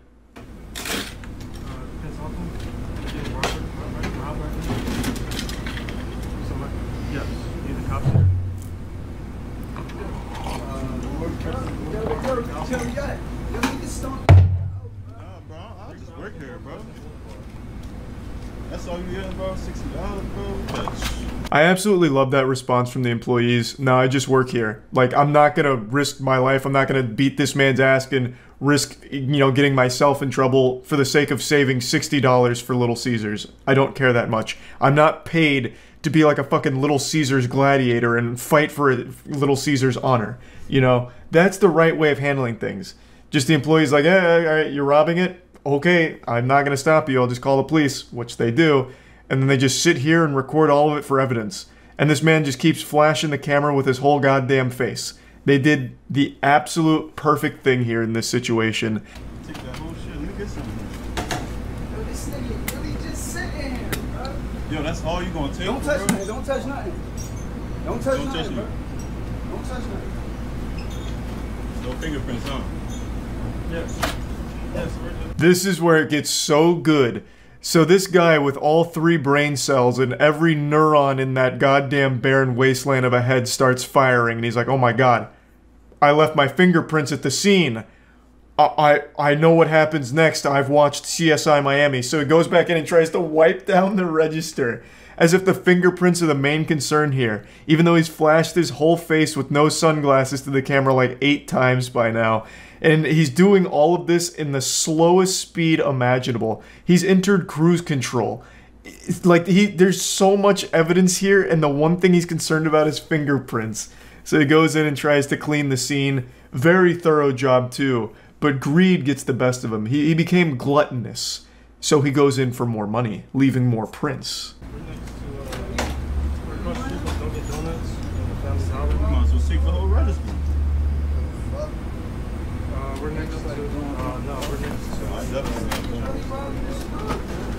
Yeah, so he grabbed an extra like $3 there and then tried to wipe down those extra prints, but kept missing the areas that his greasy paws were touching, and then just skedaddles in the slowest getaway of all time, just barely walking. He would have been faster if he crawled away. Like, Jesus Christ. All in all, I can't imagine he got more than 20 bucks. The guy in the video said 60, but I don't believe that. There's no way he pulled $60 out of that fucking register. All in all, he spent like a minute and a half emptying a register, struggling the entire way, looking super stupid just to walk away with less money than the register costs for repairs, and risking jail time. If he had spent this long just collecting quarters from a wishing well, he would have made more money. That's all you gonna take? No, bro, you don't work here, bro. Don't get into nothing, bro. Don't touch nothing. Yo, the store is shut down. The store is shut down, bro. Yo. I've never seen a robbery where at the end of it, everyone's laughing at the robber. Like, what? How shameful. How truly awful. The most miserable and slowest robbery ever recorded here. It's like a PSA. You know those like over-the-top PSAs where it's like, you don't want to smoke a cigarette because you'll explode. And they just have like these crazy exaggerated cigarette smoking things. That's what happened here with this robbery. This is how, watch out kids, you don't want to rob. Look at how hard it is. And he's like fucking struggling with it for 2 minutes. Oh my god. There's no follow-up. I don't know if he got arrested. There probably won't be a follow-up since it's like a petty crime, but I'm sure he didn't get away for long. He was probably arrested in the parking lot because he probably just sat there. I don't even think he even bothered to like get away. But you could also see that the customer that had come in while the guy was still robbing them was really contemplating if it was worth beating this guy's ass. He could have easily snapped him in half, I think, and then he even like, you know, wandered out the door a bit to contemplate further, but the employees are like, bro, it's really not worth it. And it wasn't, you know, he didn't need to beat his ass. This was far more embarrassing than any ass beating could have been. So hopefully that customer also did get like some pizza or something, and they all just laughed about it. What a remarkably embarrassing robbery, and I just wanted to share this today because it put a smile on my face, so yeah, that's about it. So yeah. Have you seen this bird bandit? Please search for man with parrots in McDonald's robbery. This actually looks like some kind of marketing campaign for McDonald's back when they had the Hamburglar. Is this real? Is this not a marketing stunt? Searching for this man they have dubbed the Bird Bandit. He actually looks like a One Piece character. Like, what? This character design is exquisite. And that's a real parrot? Check him out with his friends there on his shoulder. Investigators are accusing the man of robbing someone with a knife. Yep, police say the well, same that's man not was very later nice. spotted in another store What a jerk. carrying the 3 birds that you see right there. News Wait, 3 birds? I wish you would stop graying it out when I pause it. Hold on, let me find the picture of him. It's a little blurry to tell. He got 3 birds on him? It's like that guy from John Wick. Man, and that is a mean goatee. It's coming to like a dagger's point. Also, I like this right here. Anyone with any information is asked to contact police. I think if you've ever seen this guy in your life, you probably remember him. This is like the lowest level attempt of concealing your identity ever. He's wearing the most identifiable shirt and then 3 fucking live birds on him while wearing... I don't even... What kind of hat is that? It's like some kind of old swashbuckler's hat. Accused of robbing a McDonald's on Arlington Boulevard in the Seven Corners area Tuesday around 8 a.m. Police say he pulled a knife and demanded money at the counter. Police Oh, he's even got a pair of sunglasses on. Never mind, he actually did try with the disguise. I've got to say, I'm a little disappointed in the pants. He's got a great shirt, but lame-ass pants and flip-flops. His stylist just gave up halfway through the fit. With 2 live parrots. They appear to be macaws. Wait, they said 3 though. To his cowboy Is this not hat one? and a 3rd on his shoulder. Reaction from McDonald's customers who say they feel bad for the feathered participants. Honestly, that's really crazy. Like, why would you bring a pet? Don't crime with the birds. Police True. describe the suspect as Agree. being I in his agree with late her. 20s or early 30s. Well, let's not. Okay. Also, let's not get rid of the theory that the birds aren't the ones controlling him, pulling the strings. Like he could be a victim in this as well. Something like that before. They can talk. God, it'd be so cool if the birds were threatening the cashier. Any type of role in the solving I wouldn't even be mad if I was the Fairfax cashier. County, Jackie Benson, News 4. Imagine the birds roll up and they just start like saying some vile shit. Did you hear about the guy that got arrested in Nebraska because he got with a bull in his car? Yeah, it's this video, right? He got arrested? Even my mom sent me this video. She thought it was the coolest thing ever. I didn't know he got arrested, though. I only saw like a little clip of it. Around 10 a.m., the Norfolk Police Division responded to What's he arrested for? Having a good time? Being a good Uber? On 275 with a Watusi bull in his passenger seat. The officers received a call. I think that's fine. Oh wow, the cow shit all over this. They thought that it was going to be. They thought that it was going to Wow. be a cow in. I can't say I ever saw the back of the car. This thing's got a lot of features. The license plate is boy and dog, a custom license plate for that, and then a decal that says lice, and it's covered in bullshit. Wow. I mean, I have no doubt the bull was scared, but goodness. Huh. I really want to know what this says. Looks like it says concussion beef. What an interesting guy. Yeah, I only saw like a small clip of this. I thought it was just like a cool way of transporting this cow. I thought he was like a VIP or something. They thought that it was going to be, you know, like a calf, something smaller, something that actually fit.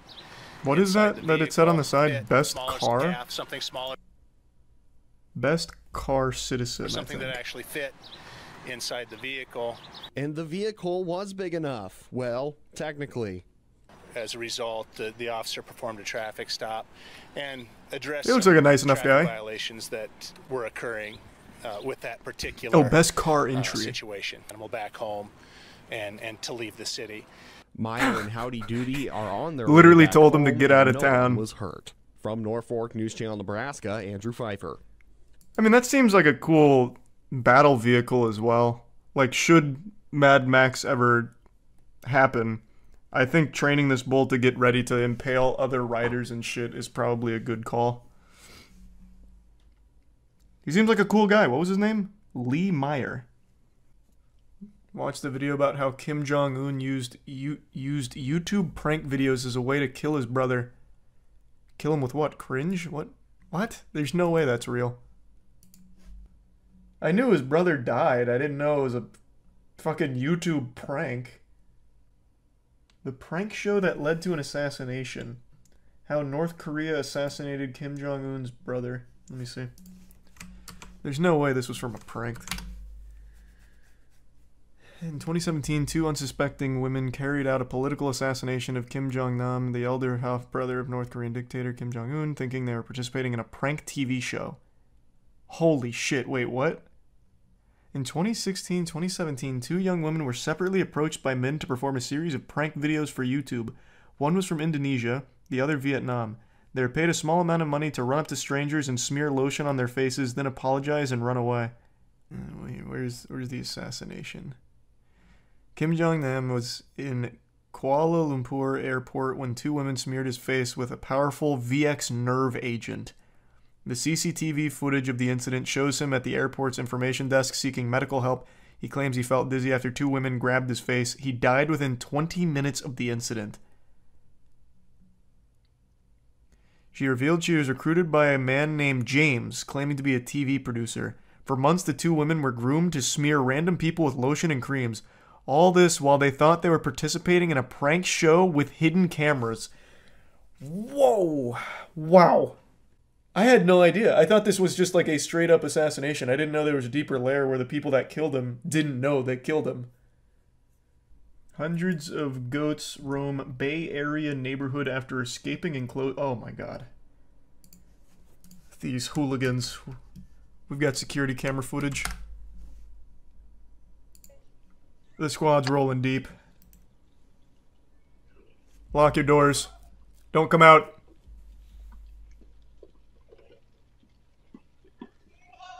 Oh man, they just robbed this place. This is what I must imagine. This is what I imagine it must have looked like when Noah was trying to get like animals onto the ark.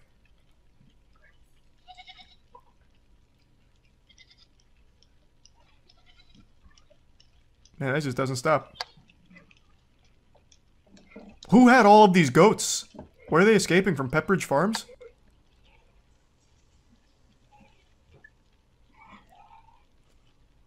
God damn.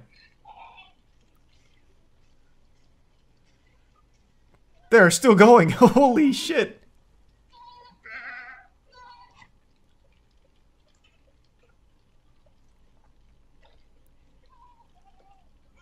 Hey, welcome to freedom.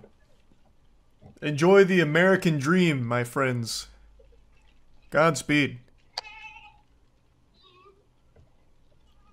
Damn, still going, huh?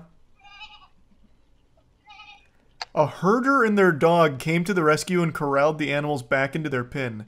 No shot. There's like 1,000 goats here.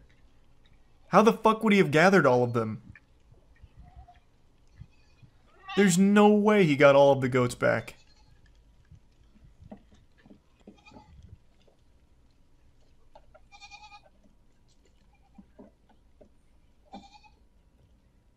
They follow each other? Yeah, but even still, there's no way he'd get all of the goats back. Like, some of these goats came from, like, all over the place. Like, in driveways and probably going into backyards. No way. There's definitely still some rogue goats on the loose out there. A very good herder dog, that's how. I mean, fucking Airbud couldn't get all of these goats back. There's too many. I mean, I've never herded goats, but I mean, I've done the next best thing. I've done the tedious side quests, or the tedious quests in RuneScape where you have to herd some shit. It's a pain in the ass. Well, yes, I actually did just finish playing pickup basketball on this sacred Thursday night. Thank you for asking. How did I play? Well, terribly, actually. I played horribly. I almost immediately pulled my shoulder, which at my age is very painful. And then my old man brittle bones started creaking a lot and a fly flew in my mouth. But that didn't stop me from putting on an absolute shooting nightmare. I went like 4 for 12 and 0 for 2 from the 3. It was bad. And also, the fly in my mouth paranoid me because I'm a hypochondriac. I couldn't stop imagining Ozzy and Drix inside of my body fighting against this fly in there. It wasn't my best showing. But can you stop talking about basketball so much, please? That's not what we're here for. Goodness gracious, you're a real chatty Cathy. What the fuck? What we're here to discuss is a really weird criminal I learned about on stream last night, and I've been thinking about him ever since. There's a case going around about a criminal in Essex who has done nothing but steal pacifiers from literal babies. Wait, what? Man, 23, charged with snatching dummies from babies in Essex. Dummies? You guys call pacifiers dummies? It just sounds like you're insulting your kid. Why not just call him a pacifier? A man will appear in court charged with snatching dummies out of the mouths of babies. What a cartoonishly evil plan. Does he at least sell them or something? Like, what's the motivation besides just making a baby cry? Josh Gilder was arrested on Monday on suspicion of theft from a person, robbery, and using threatening behavior to cause alarm and distress. This happened on 4 occasions, apparently. The serial pacifier robber, burglar. What does he do with them? Does he just take them out and run away, or does he take them out and put them back? Like, what does he do? Oh, here we go. We got some more information. All right. The story just took a really interesting twist. So according to this, well, according to her, he uses the dummy to soothe himself. So what he's doing, and this is a revolting thought, he is taking the pacifiers out of babies' mouths and then sucking on them himself. That is fucking gross. Holy shit. He said he would take the dummy and then go sit in a tent and use the dummy, describing the thefts as purely acquisition, so acquisitive. Goulder also admitted causing harassment, alarm, and distress to a police officer the day he was arrested. He told the officer, "If my stuff gets broken, I swear I'll kill you." He denied 3 charges of assault relating to 3 of the 5 children who he took dummies from. Still shouldn't be stealing them from babies. Bit of a hot take there from me, but, you know, I'll say it with my chest. Stealing from a baby is... well, that's pretty low. You know, I'm just gonna say, he's a jerk. He's a bit of a jerk. When police were initially looking for this guy, they released this photo hoping that someone recognized him, when it's just a photo of someone's back with a hoodie on. But I mean, I guess it worked out in the end because they did apprehend him. He was taking candy from literal babies, pretty much, and they eventually did arrest him for it. But I really like the idea that someone sees this and they're like, "Oh my god, that hoodie! Wait a minute, that frame! I know exactly who that is! That's my buddy Josh!" And who knows, maybe that's exactly how it happened. But yeah, they did apprehend him, and the whole story is very baffling. That's an odd crime, for sure. But I want to give you a little bonus crime that I learned about on stream last night. Actually, you know what? I'll give you 2, because we went down a little bit of a rabbit hole with weird crimes. So this next one is about a serial mannequin pisser who's still on the loose, so beware of any mannequins. They might be marked with urine somewhere out there. So just sleep with one eye open. I work at Target, and one day we found that somebody had peed on a mannequin. Turns out he'd been hitting other Targets in Minnesota and peeing on mannequins. The guy has not yet been caught. Don't worry, I'm on the case. I just looked up urinating on mannequins, and the first thing that came up was a Wikipedia page called Mannequin Piss. Is this him? Does he have his own Wikipedia page? And here's a urinating mannequin, which is an art piece. I think I found the culprit for your phantom pisser that keeps coming in and urinating on the mannequins. I think it's this guy. Got him. And this next criminal is not some unknown menace. This is actually a very well-known criminal. Burger King. And the crime, horrible food. But this time around, what they were guilty of is a promotional marketing campaign that led to the death of a few children, infants, during their Pokemon promotion of 1999. I don't know how many of you knew this, but I was completely unaware that this ever happened, so I learned about it on stream last night, and I thought this was a really weird thing that happened back then that I haven't really heard too many people talk about. Have you heard about the Pokemon ball toy that killed a bunch of kids? What? Reflecting on the Burger King Pokemon disaster of 1999. What? I've never heard of this. Some of the most iconic toys of the 90s showed up on greasy trays across the country, but perhaps the biggest frenzy arrived with a series of Pokemon collectibles from Burger King at the turn of the millennium. Pokemania hit a fever pitch in 1999, and the frenzy had a body count. Time magazine helped introduce the Japanese imported phenomenon known as Pokemon to the mainstream. Okay. At the very center of their page, a space normally occupied by heads of state, religious leaders, and business magnates, Poliwhirl leaped out at the reader. I actually vaguely remember this cover. While parents, journalists, and psychologists were mulling the attitudinal impacts of the fad, a far more banal Poke-danger was emerging.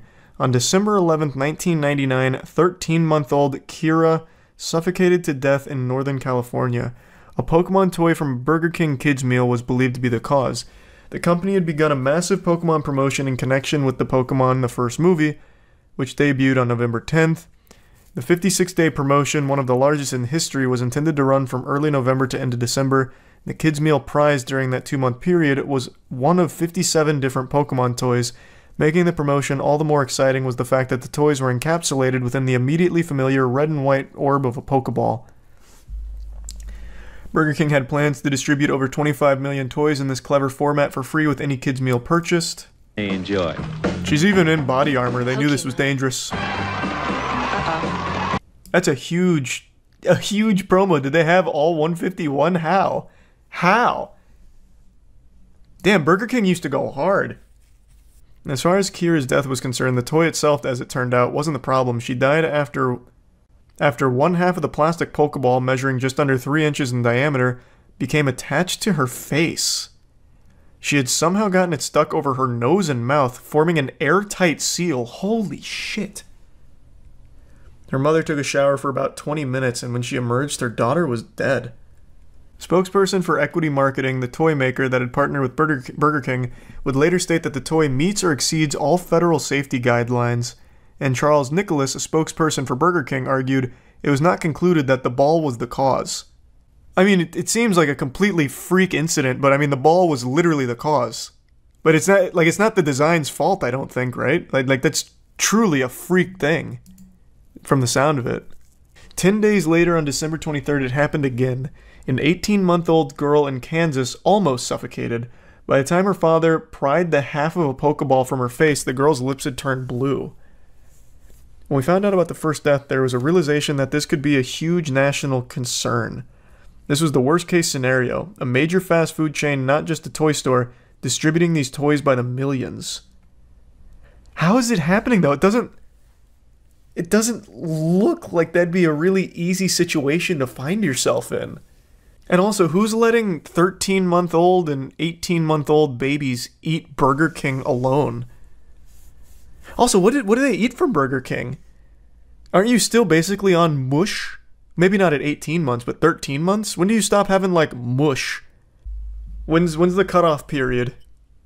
Why is every major fast food controversy about Burger King? Because Burger King it's actually a scourge. Burger King needs to just be shut down. They make the worst fucking food imaginable. Burger King have come around now, but we did have to push them. Oh, they have a recall commercial. It was such a different time back then. They had to make another advertisement in order to advertise the recall. Nowadays, they'll just make a tweet, be like, hey, we're sorry we killed some kids. Like, what more is there to say? We're sorry. Like every game dev that comes out right now when they release a pile of shit. January 25th, 2000, a month after the recall began, 4-month-old Zachary Jones was found dead in his crib in Indianapolis, Indiana. He too had been suffocated by a Pokeball. It's hard to believe that you go to get the kids something to eat, you bring home a lethal toy. How is a 4-month-old eating Burger King? And unmonitored by their parents? Now, of course, there clearly is something wrong with the design here, I think. Maybe the pictures aren't doing it justice for what the Pokeball actually looks like. But what the fuck? This is a 4-month-old with Burger King? And no supervision? Holy shit, that's a recipe for disaster, even if it wasn't Burger King lethal Pokeballs. Are they just clipping it around their nose like a pin? So from the way it describes it, it seems like what was happening is the baby would be playing with the Pokeball and the half would get caught on its face, like a fighter pilot, basically, with their mask. And it created an airtight seal that suffocated them. How many of you are familiar with this story? This was called the Cookie Monster back in 2008. 2 girls that steal from the Girl Scouts. And it's actually kind of deep. Like, it gets wild. I won't spoil the ending or anything, but it gets kind of silly. And I'd never heard of this before, but I guess it was a big deal back in 2008.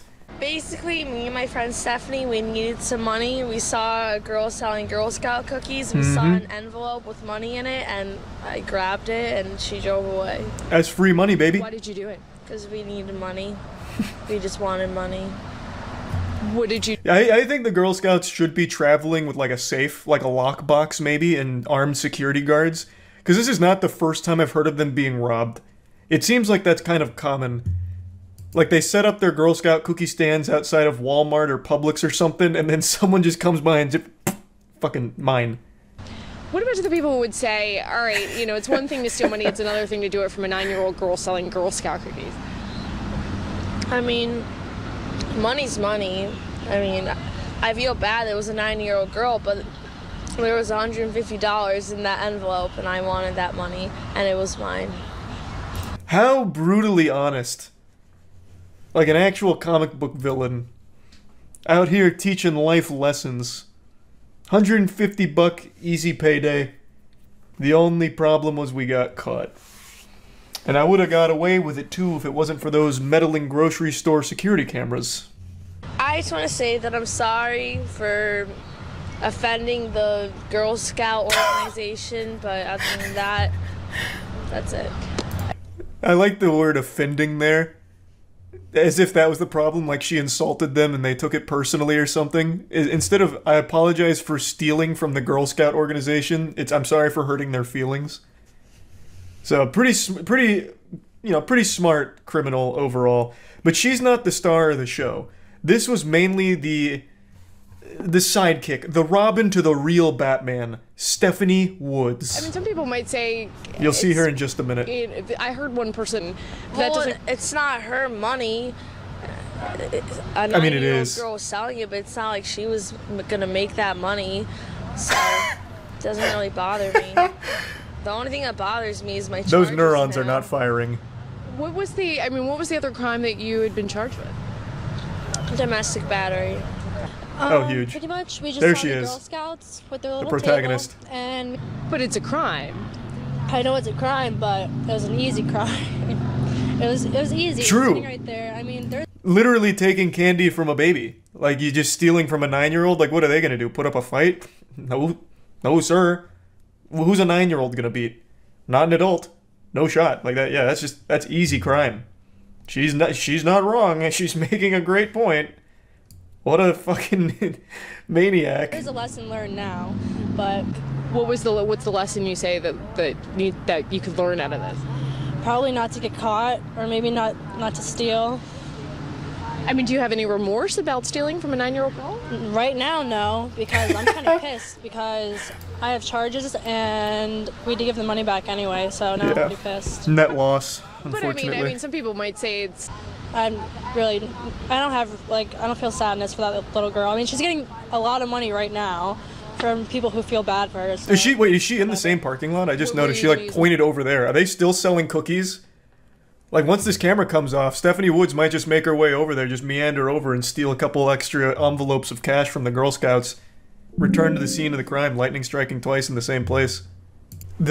After this, a few years later, she got arrested again. Still can't get rid of the Cookie Monster name, by the way. It's what she's forever known for. And sentenced to 6.5 years in prison. Not from stealing from Girl Scouts this time. That was just her gateway drug to a harder drug. Heroin. So, yep. A pretty expected conclusion, if I'm being honest. You know, this is something I think a lot of people saw coming. But she must have hired Saul Goodman because initially she was facing 9.5 years. But she took a plea deal, so it worked out for her. 6 years, rent-free, long con. True, she won't need to worry about gas money in jail. She's out of jail now, though. This was 2014, and she served 6.5 years, assuming she did the whole sentence. Like, she's out. So if your daughter's in the Girl Scouts, tell her to sleep with one eye open, because Stephanie Woods could be right around the corner. She's like the boogeyman. Being smart has its drawbacks. Yeah, that's what I was thinking, too, listening to her speak. Like, damn, she's quite intelligent. One of those true criminal genius masterminds. A victim of her own hubris, unfortunately. What happened to the other girl? I don't know who the other girl was. Stephanie Woods was really the star. I don't know shit about the other girl. I couldn't find any info on her. Maybe someone in chat knows for someone that's a little more familiar with the story than I am. In 2009, she was also arrested for robbery and kidnapping. She pleaded guilty. Man, I tell you, you steal money from the Girl Scouts one time, and then all of a sudden you're shooting up heroin in the bathtub and kidnapping kids and robbing other places. She stole like $400 from a gas station as well. Girl Scouts set her up. Oh yeah, maybe this was entrapment. Like the Girl Scouts deliberately left an envelope with like $150 like sneaking out of it on the side of the table, and they all turned around in order to catch some would-be thieves. You might be onto something. That's how they got my uncle.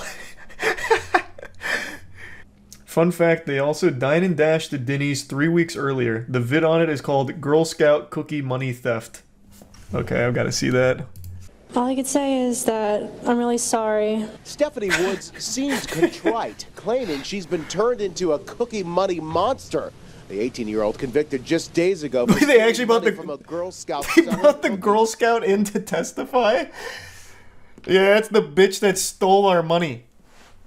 That fucking heartless fiend. Yeah, that's her. I recognize her. Put her in the slammer. Even though I think it'd be really unfair if I got 60 days in jail. A 17-year-old What do you mean? who's yet to be charged was with her in both the Denny's and Girl Scout thefts and was. Oh, now we get to learn about the take sidekick? stand, but Wood's attorney was nervous. She was going to turn against his client, so she took the plea. The family days, despite this flip of the finger and then shove of our camera last week in court. Hey, Stephanie, come on. I don't have Hey, much of an come attitude on. anymore, really, except for the other day. But that was just anger. So what can I say? Her attorney Thus, Wood's an plea of attitude. No contest was the best avenue, given the conflicting statements from her younger co-defendant. Oh, there's still more. It's the Girl Scout cookie thief like you've never seen her before, crying. Damn, in she was a court celebrity. After the judge throws the book at her. An out-of-control drug user and sent her away to get her life back on track. She will have up to 3 years to do just that. Holy shit. The road for 18-year-old Stephanie Wait, what the Woods. fuck? Wait, so she was sentenced even before the 6.5 years? Wait, did I just miss that in the article? So she just bounces from prison to prison. So she had a 3.5 year sentence before the 6.5? There's still more? From juvenile detention to the county jail, more punishment for Stephanie Woods, the so-called Girl Scout cookie cash thief. Another sentencing for Stephanie Woods. I'm adding an extra year because I just hate the letters from your fans. Ordered Woods into custody and into drug treatment, but Judge Cohen says it should stay, and he gives Stephanie 3 days in jail as a deterrent. The judge, I think, did the right thing. I really do. Damn, what a story. Yeah, that shit is deep. All starting from stealing cookies from stealing money from the Girl Scouts. Wild. Crazy how it all ended up. Well, I guess not really crazy. Kind of expected. I really do wonder what her friend's doing. I wonder if she also had this kind of trajectory. She was given 2 years of probation for the drugs, after which she committed 10 probation offenses, including violating curfew, hanging with criminals, lying to her probation officer, giving an officer a fake ID, not doing community service, and stealing $400 from a gas station. Allegedly. That also could be a false flag operation from the Girl Scouts. We don't know for sure yet. In case any of you have been feeling a lack of self-esteem or a bit hard on yourself, I wanted to show you a video that will prove that no matter what's going on with you, you will never be as pathetic as the man I'm about to show you. This is a video that I've thought about for quite a while now. This happened in 2013, and I'll think about it and just remember, you know what? At least I'm not that guy, and hopefully it'll do the same for you. So this is an attempted robbery here by the Hamburglar. He's doing us the favor of showing us his face before putting his mother's pantyhose over it. Then he comes back into frame looking like fucking Goofy here, about to commit a felony. He's got a brick armed and ready, launches that bad boy, it doesn't work, he panics, trips, falls a couple times, and then scurries off. One of the finest crimes our nation has ever seen. A smooth operation. This is up there with the Zodiac Killer when it comes to mysteries. In fact, this man was never caught. Probably because the detectives were too busy laughing at him, but they never did catch this man. He could be out there still terrorizing meat stores to this day. Throwing bricks, bowling balls, perhaps even dropping full grand pianos through them, Looney Tunes style. This menace is still out there. And this is all we have to identify him, and the only proof of his existence. It's like a cryptid. We basically caught the not-so-slender man here. This guy is fucking incredible at everything involving disasters. It is perhaps the worst attempted robbery ever recorded. He's actually kind of a pioneer when it comes to attempted robberies, because this isn't the standard meta of robbing a place for money. Because this isn't a place where there would be any money in the shop or in the cash register. It's a fucking meat store. They only sell meat. So the only motivating factor here, the goal, wouldn't be money, it'd be more meat. Which is truly innovative, I would say, in the crime game. Just look at the way he's dressed. He looks like he's trying to audition to be a backup dancer in an old Bee Gees music video. I'd like to just play this one more time, start to finish here, because it's a masterpiece disaster. He must have just seen a brick as he was going for a midnight stroll, and then hatched this genius scheme here to get some more meat, but it all went downhill when he was defeated by the vibranium glass door. Real shame. You're about to see a robbery that's extremely nostalgic. It's a brand new robbery, but it elicits a feeling of nostalgia. It reminds me of the first Fast and Furious movie where they were stealing DVD players. These gentlemen are attempting to steal this TV off the wall, which I find super odd because no one really steals TVs anymore. They're very hard to move, they're less expensive than something smaller like an iPhone, and just really don't see a lot of TVs being stolen anymore. But these guys must be like thieves that time traveled from the early 90s to late 2019, and they're just confused by the scary future. But, you know, they see TVs like, shit, they still got TVs. Yeah, boys are back in action, let's steal this bitch. It's probably still worth it. Unfortunately, the security camera doesn't capture any sound, but if it did, you'd probably be hearing the Benny Hill theme being played over the loudspeaker, and this guy right here that's fucking DJ turntabling the TV on the wall shouting for help. Luckily, there was a vigilante in the area hearing the cries, but I guess those windows must be clean as shit because he thought that one was open instead of the broken one next to him, so he hits that like a dog trying to come inside but hitting a glass door. The cavalry arrives and they get their third friend opening the trunk, which is just very overconfident, thinking they're actually going to get this TV off here. And this must be just the slipperiest goddamn glass of all time. It's like they're on an ice skating rink. Now finally, after windmilling the TV for 30 seconds, they finally rip that bitch off the wall and luckily break it immediately, so they get nothing out of this, and they keep slipping and sliding all over the place. It's like there's fucking butter on the bottom of their shoes. Then finally the mastermind, the supervillain, the real muscle behind the operation, hops in the driver's seat and peels out. They may have left empty-handed, but at least their pride is intact. Their spirits were probably still high, and I imagine they drove away looking for the nearest Radio Shack or Blockbuster to rob next. Let's go through this one more time and watch the slippery bandits in action again. I've mounted a few TVs in my day, but I've never seen one with this kind of range of motion. I've never seen one that you could spin like a fucking washing machine. His tactics also don't make sense, because he's going with it, he's trying to like unscrew it and then kind of like kick flip off it. I don't even know if these two guys know each other. This guy comes from way downtown, like out of fucking nowhere for a surprise RKO. I can't imagine that they plan to be this far away from each other. This might just be like a really nice coincidence, like shit, I was trying to rob this place too, fuck it, this guy's already here, let's try and help. Damn, we're not strong enough to help. And it's super slippery. No doubt his hands are sliced up from landing on that glass, but he's a trooper, so he doesn't let the pain bother him. He goes and rips that TV off. At this point it wasn't about stealing it, it was about teaching the TV a lesson. You don't fuck with the slippery bandits. That fucking TV thought it could make these guys look stupid? Unbelievable. No one makes these guys look stupid. I don't know if they got caught or anything, but I imagine if they did, they'd probably just immediately go to jail and hope that the video never surfaces. Like they're in the fucking courtroom.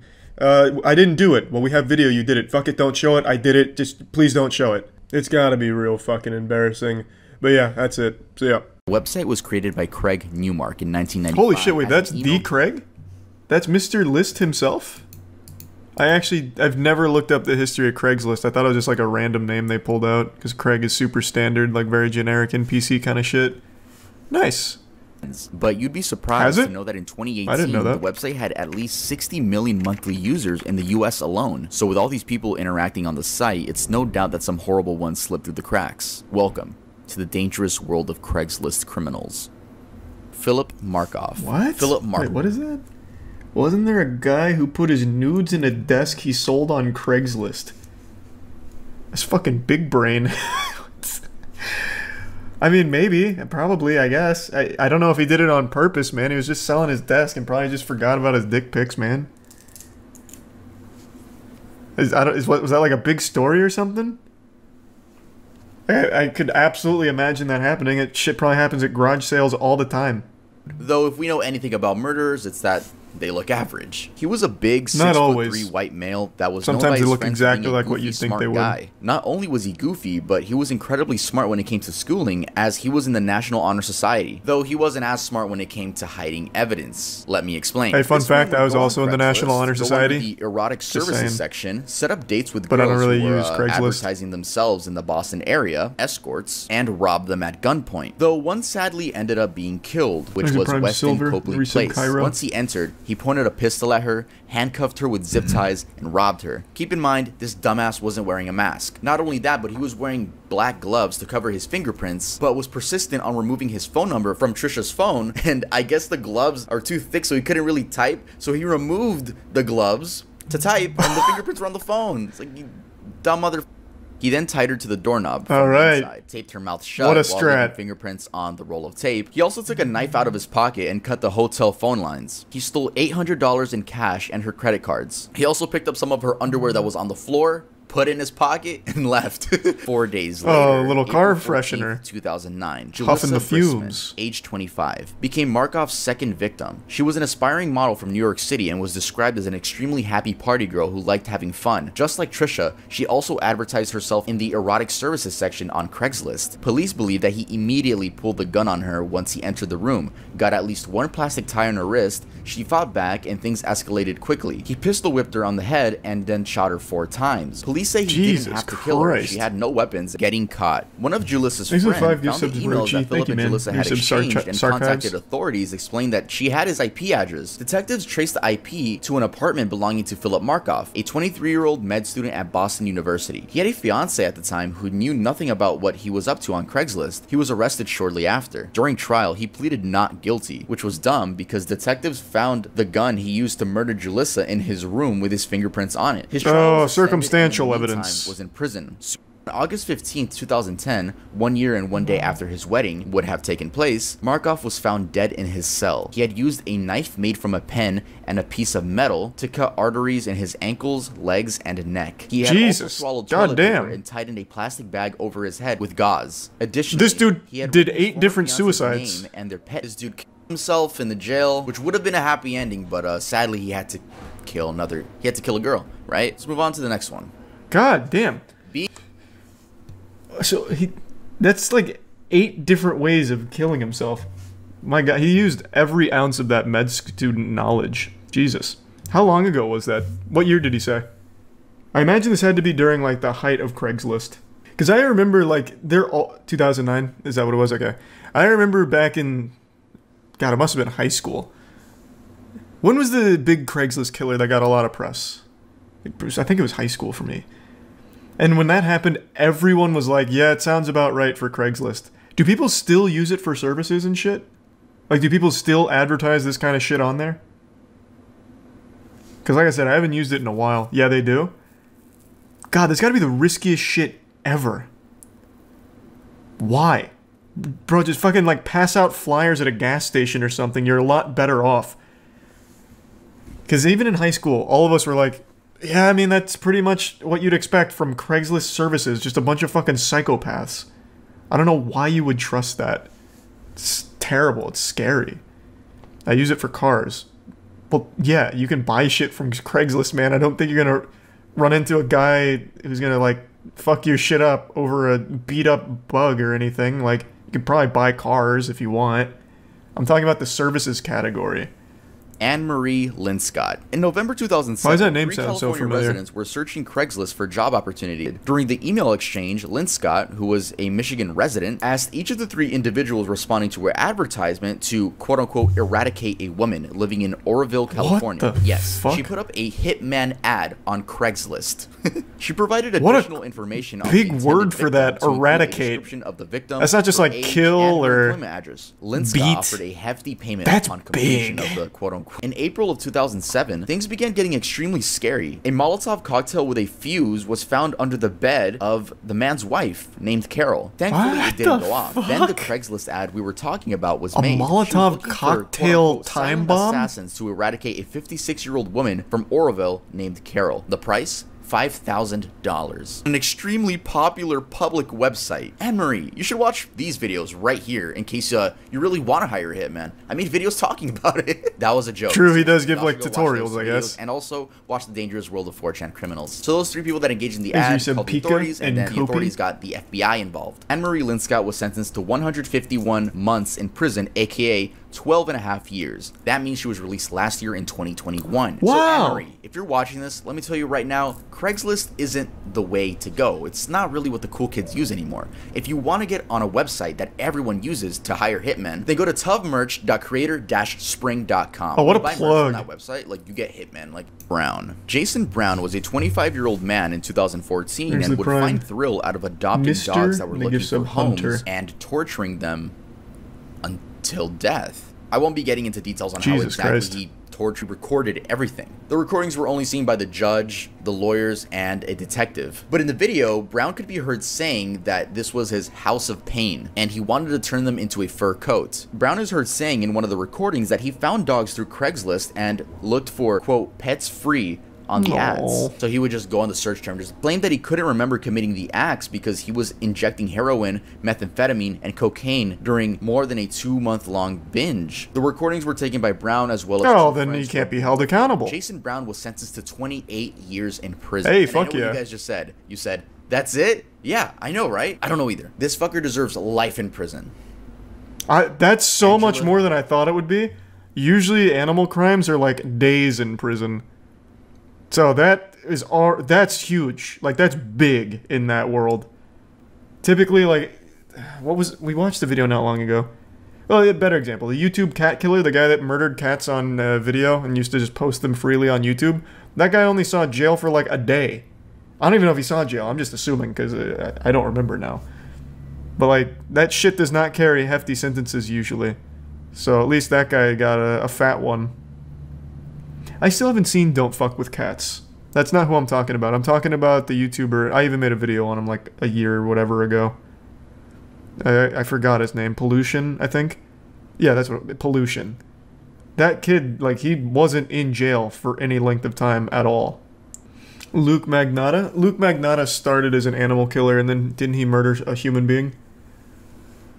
I always think that someone that's like murdering and decapitating and bathing in the blood of animals and whatever always deserves heftier penalties in prison because there's such a strong correlation with that behavior and becoming a real serial killer. So like someone like Pollution Entertainment, that guy should still be in jail for a long time. Luke Magnotta got his victim from Craigslist as well. Jesus Christ, really?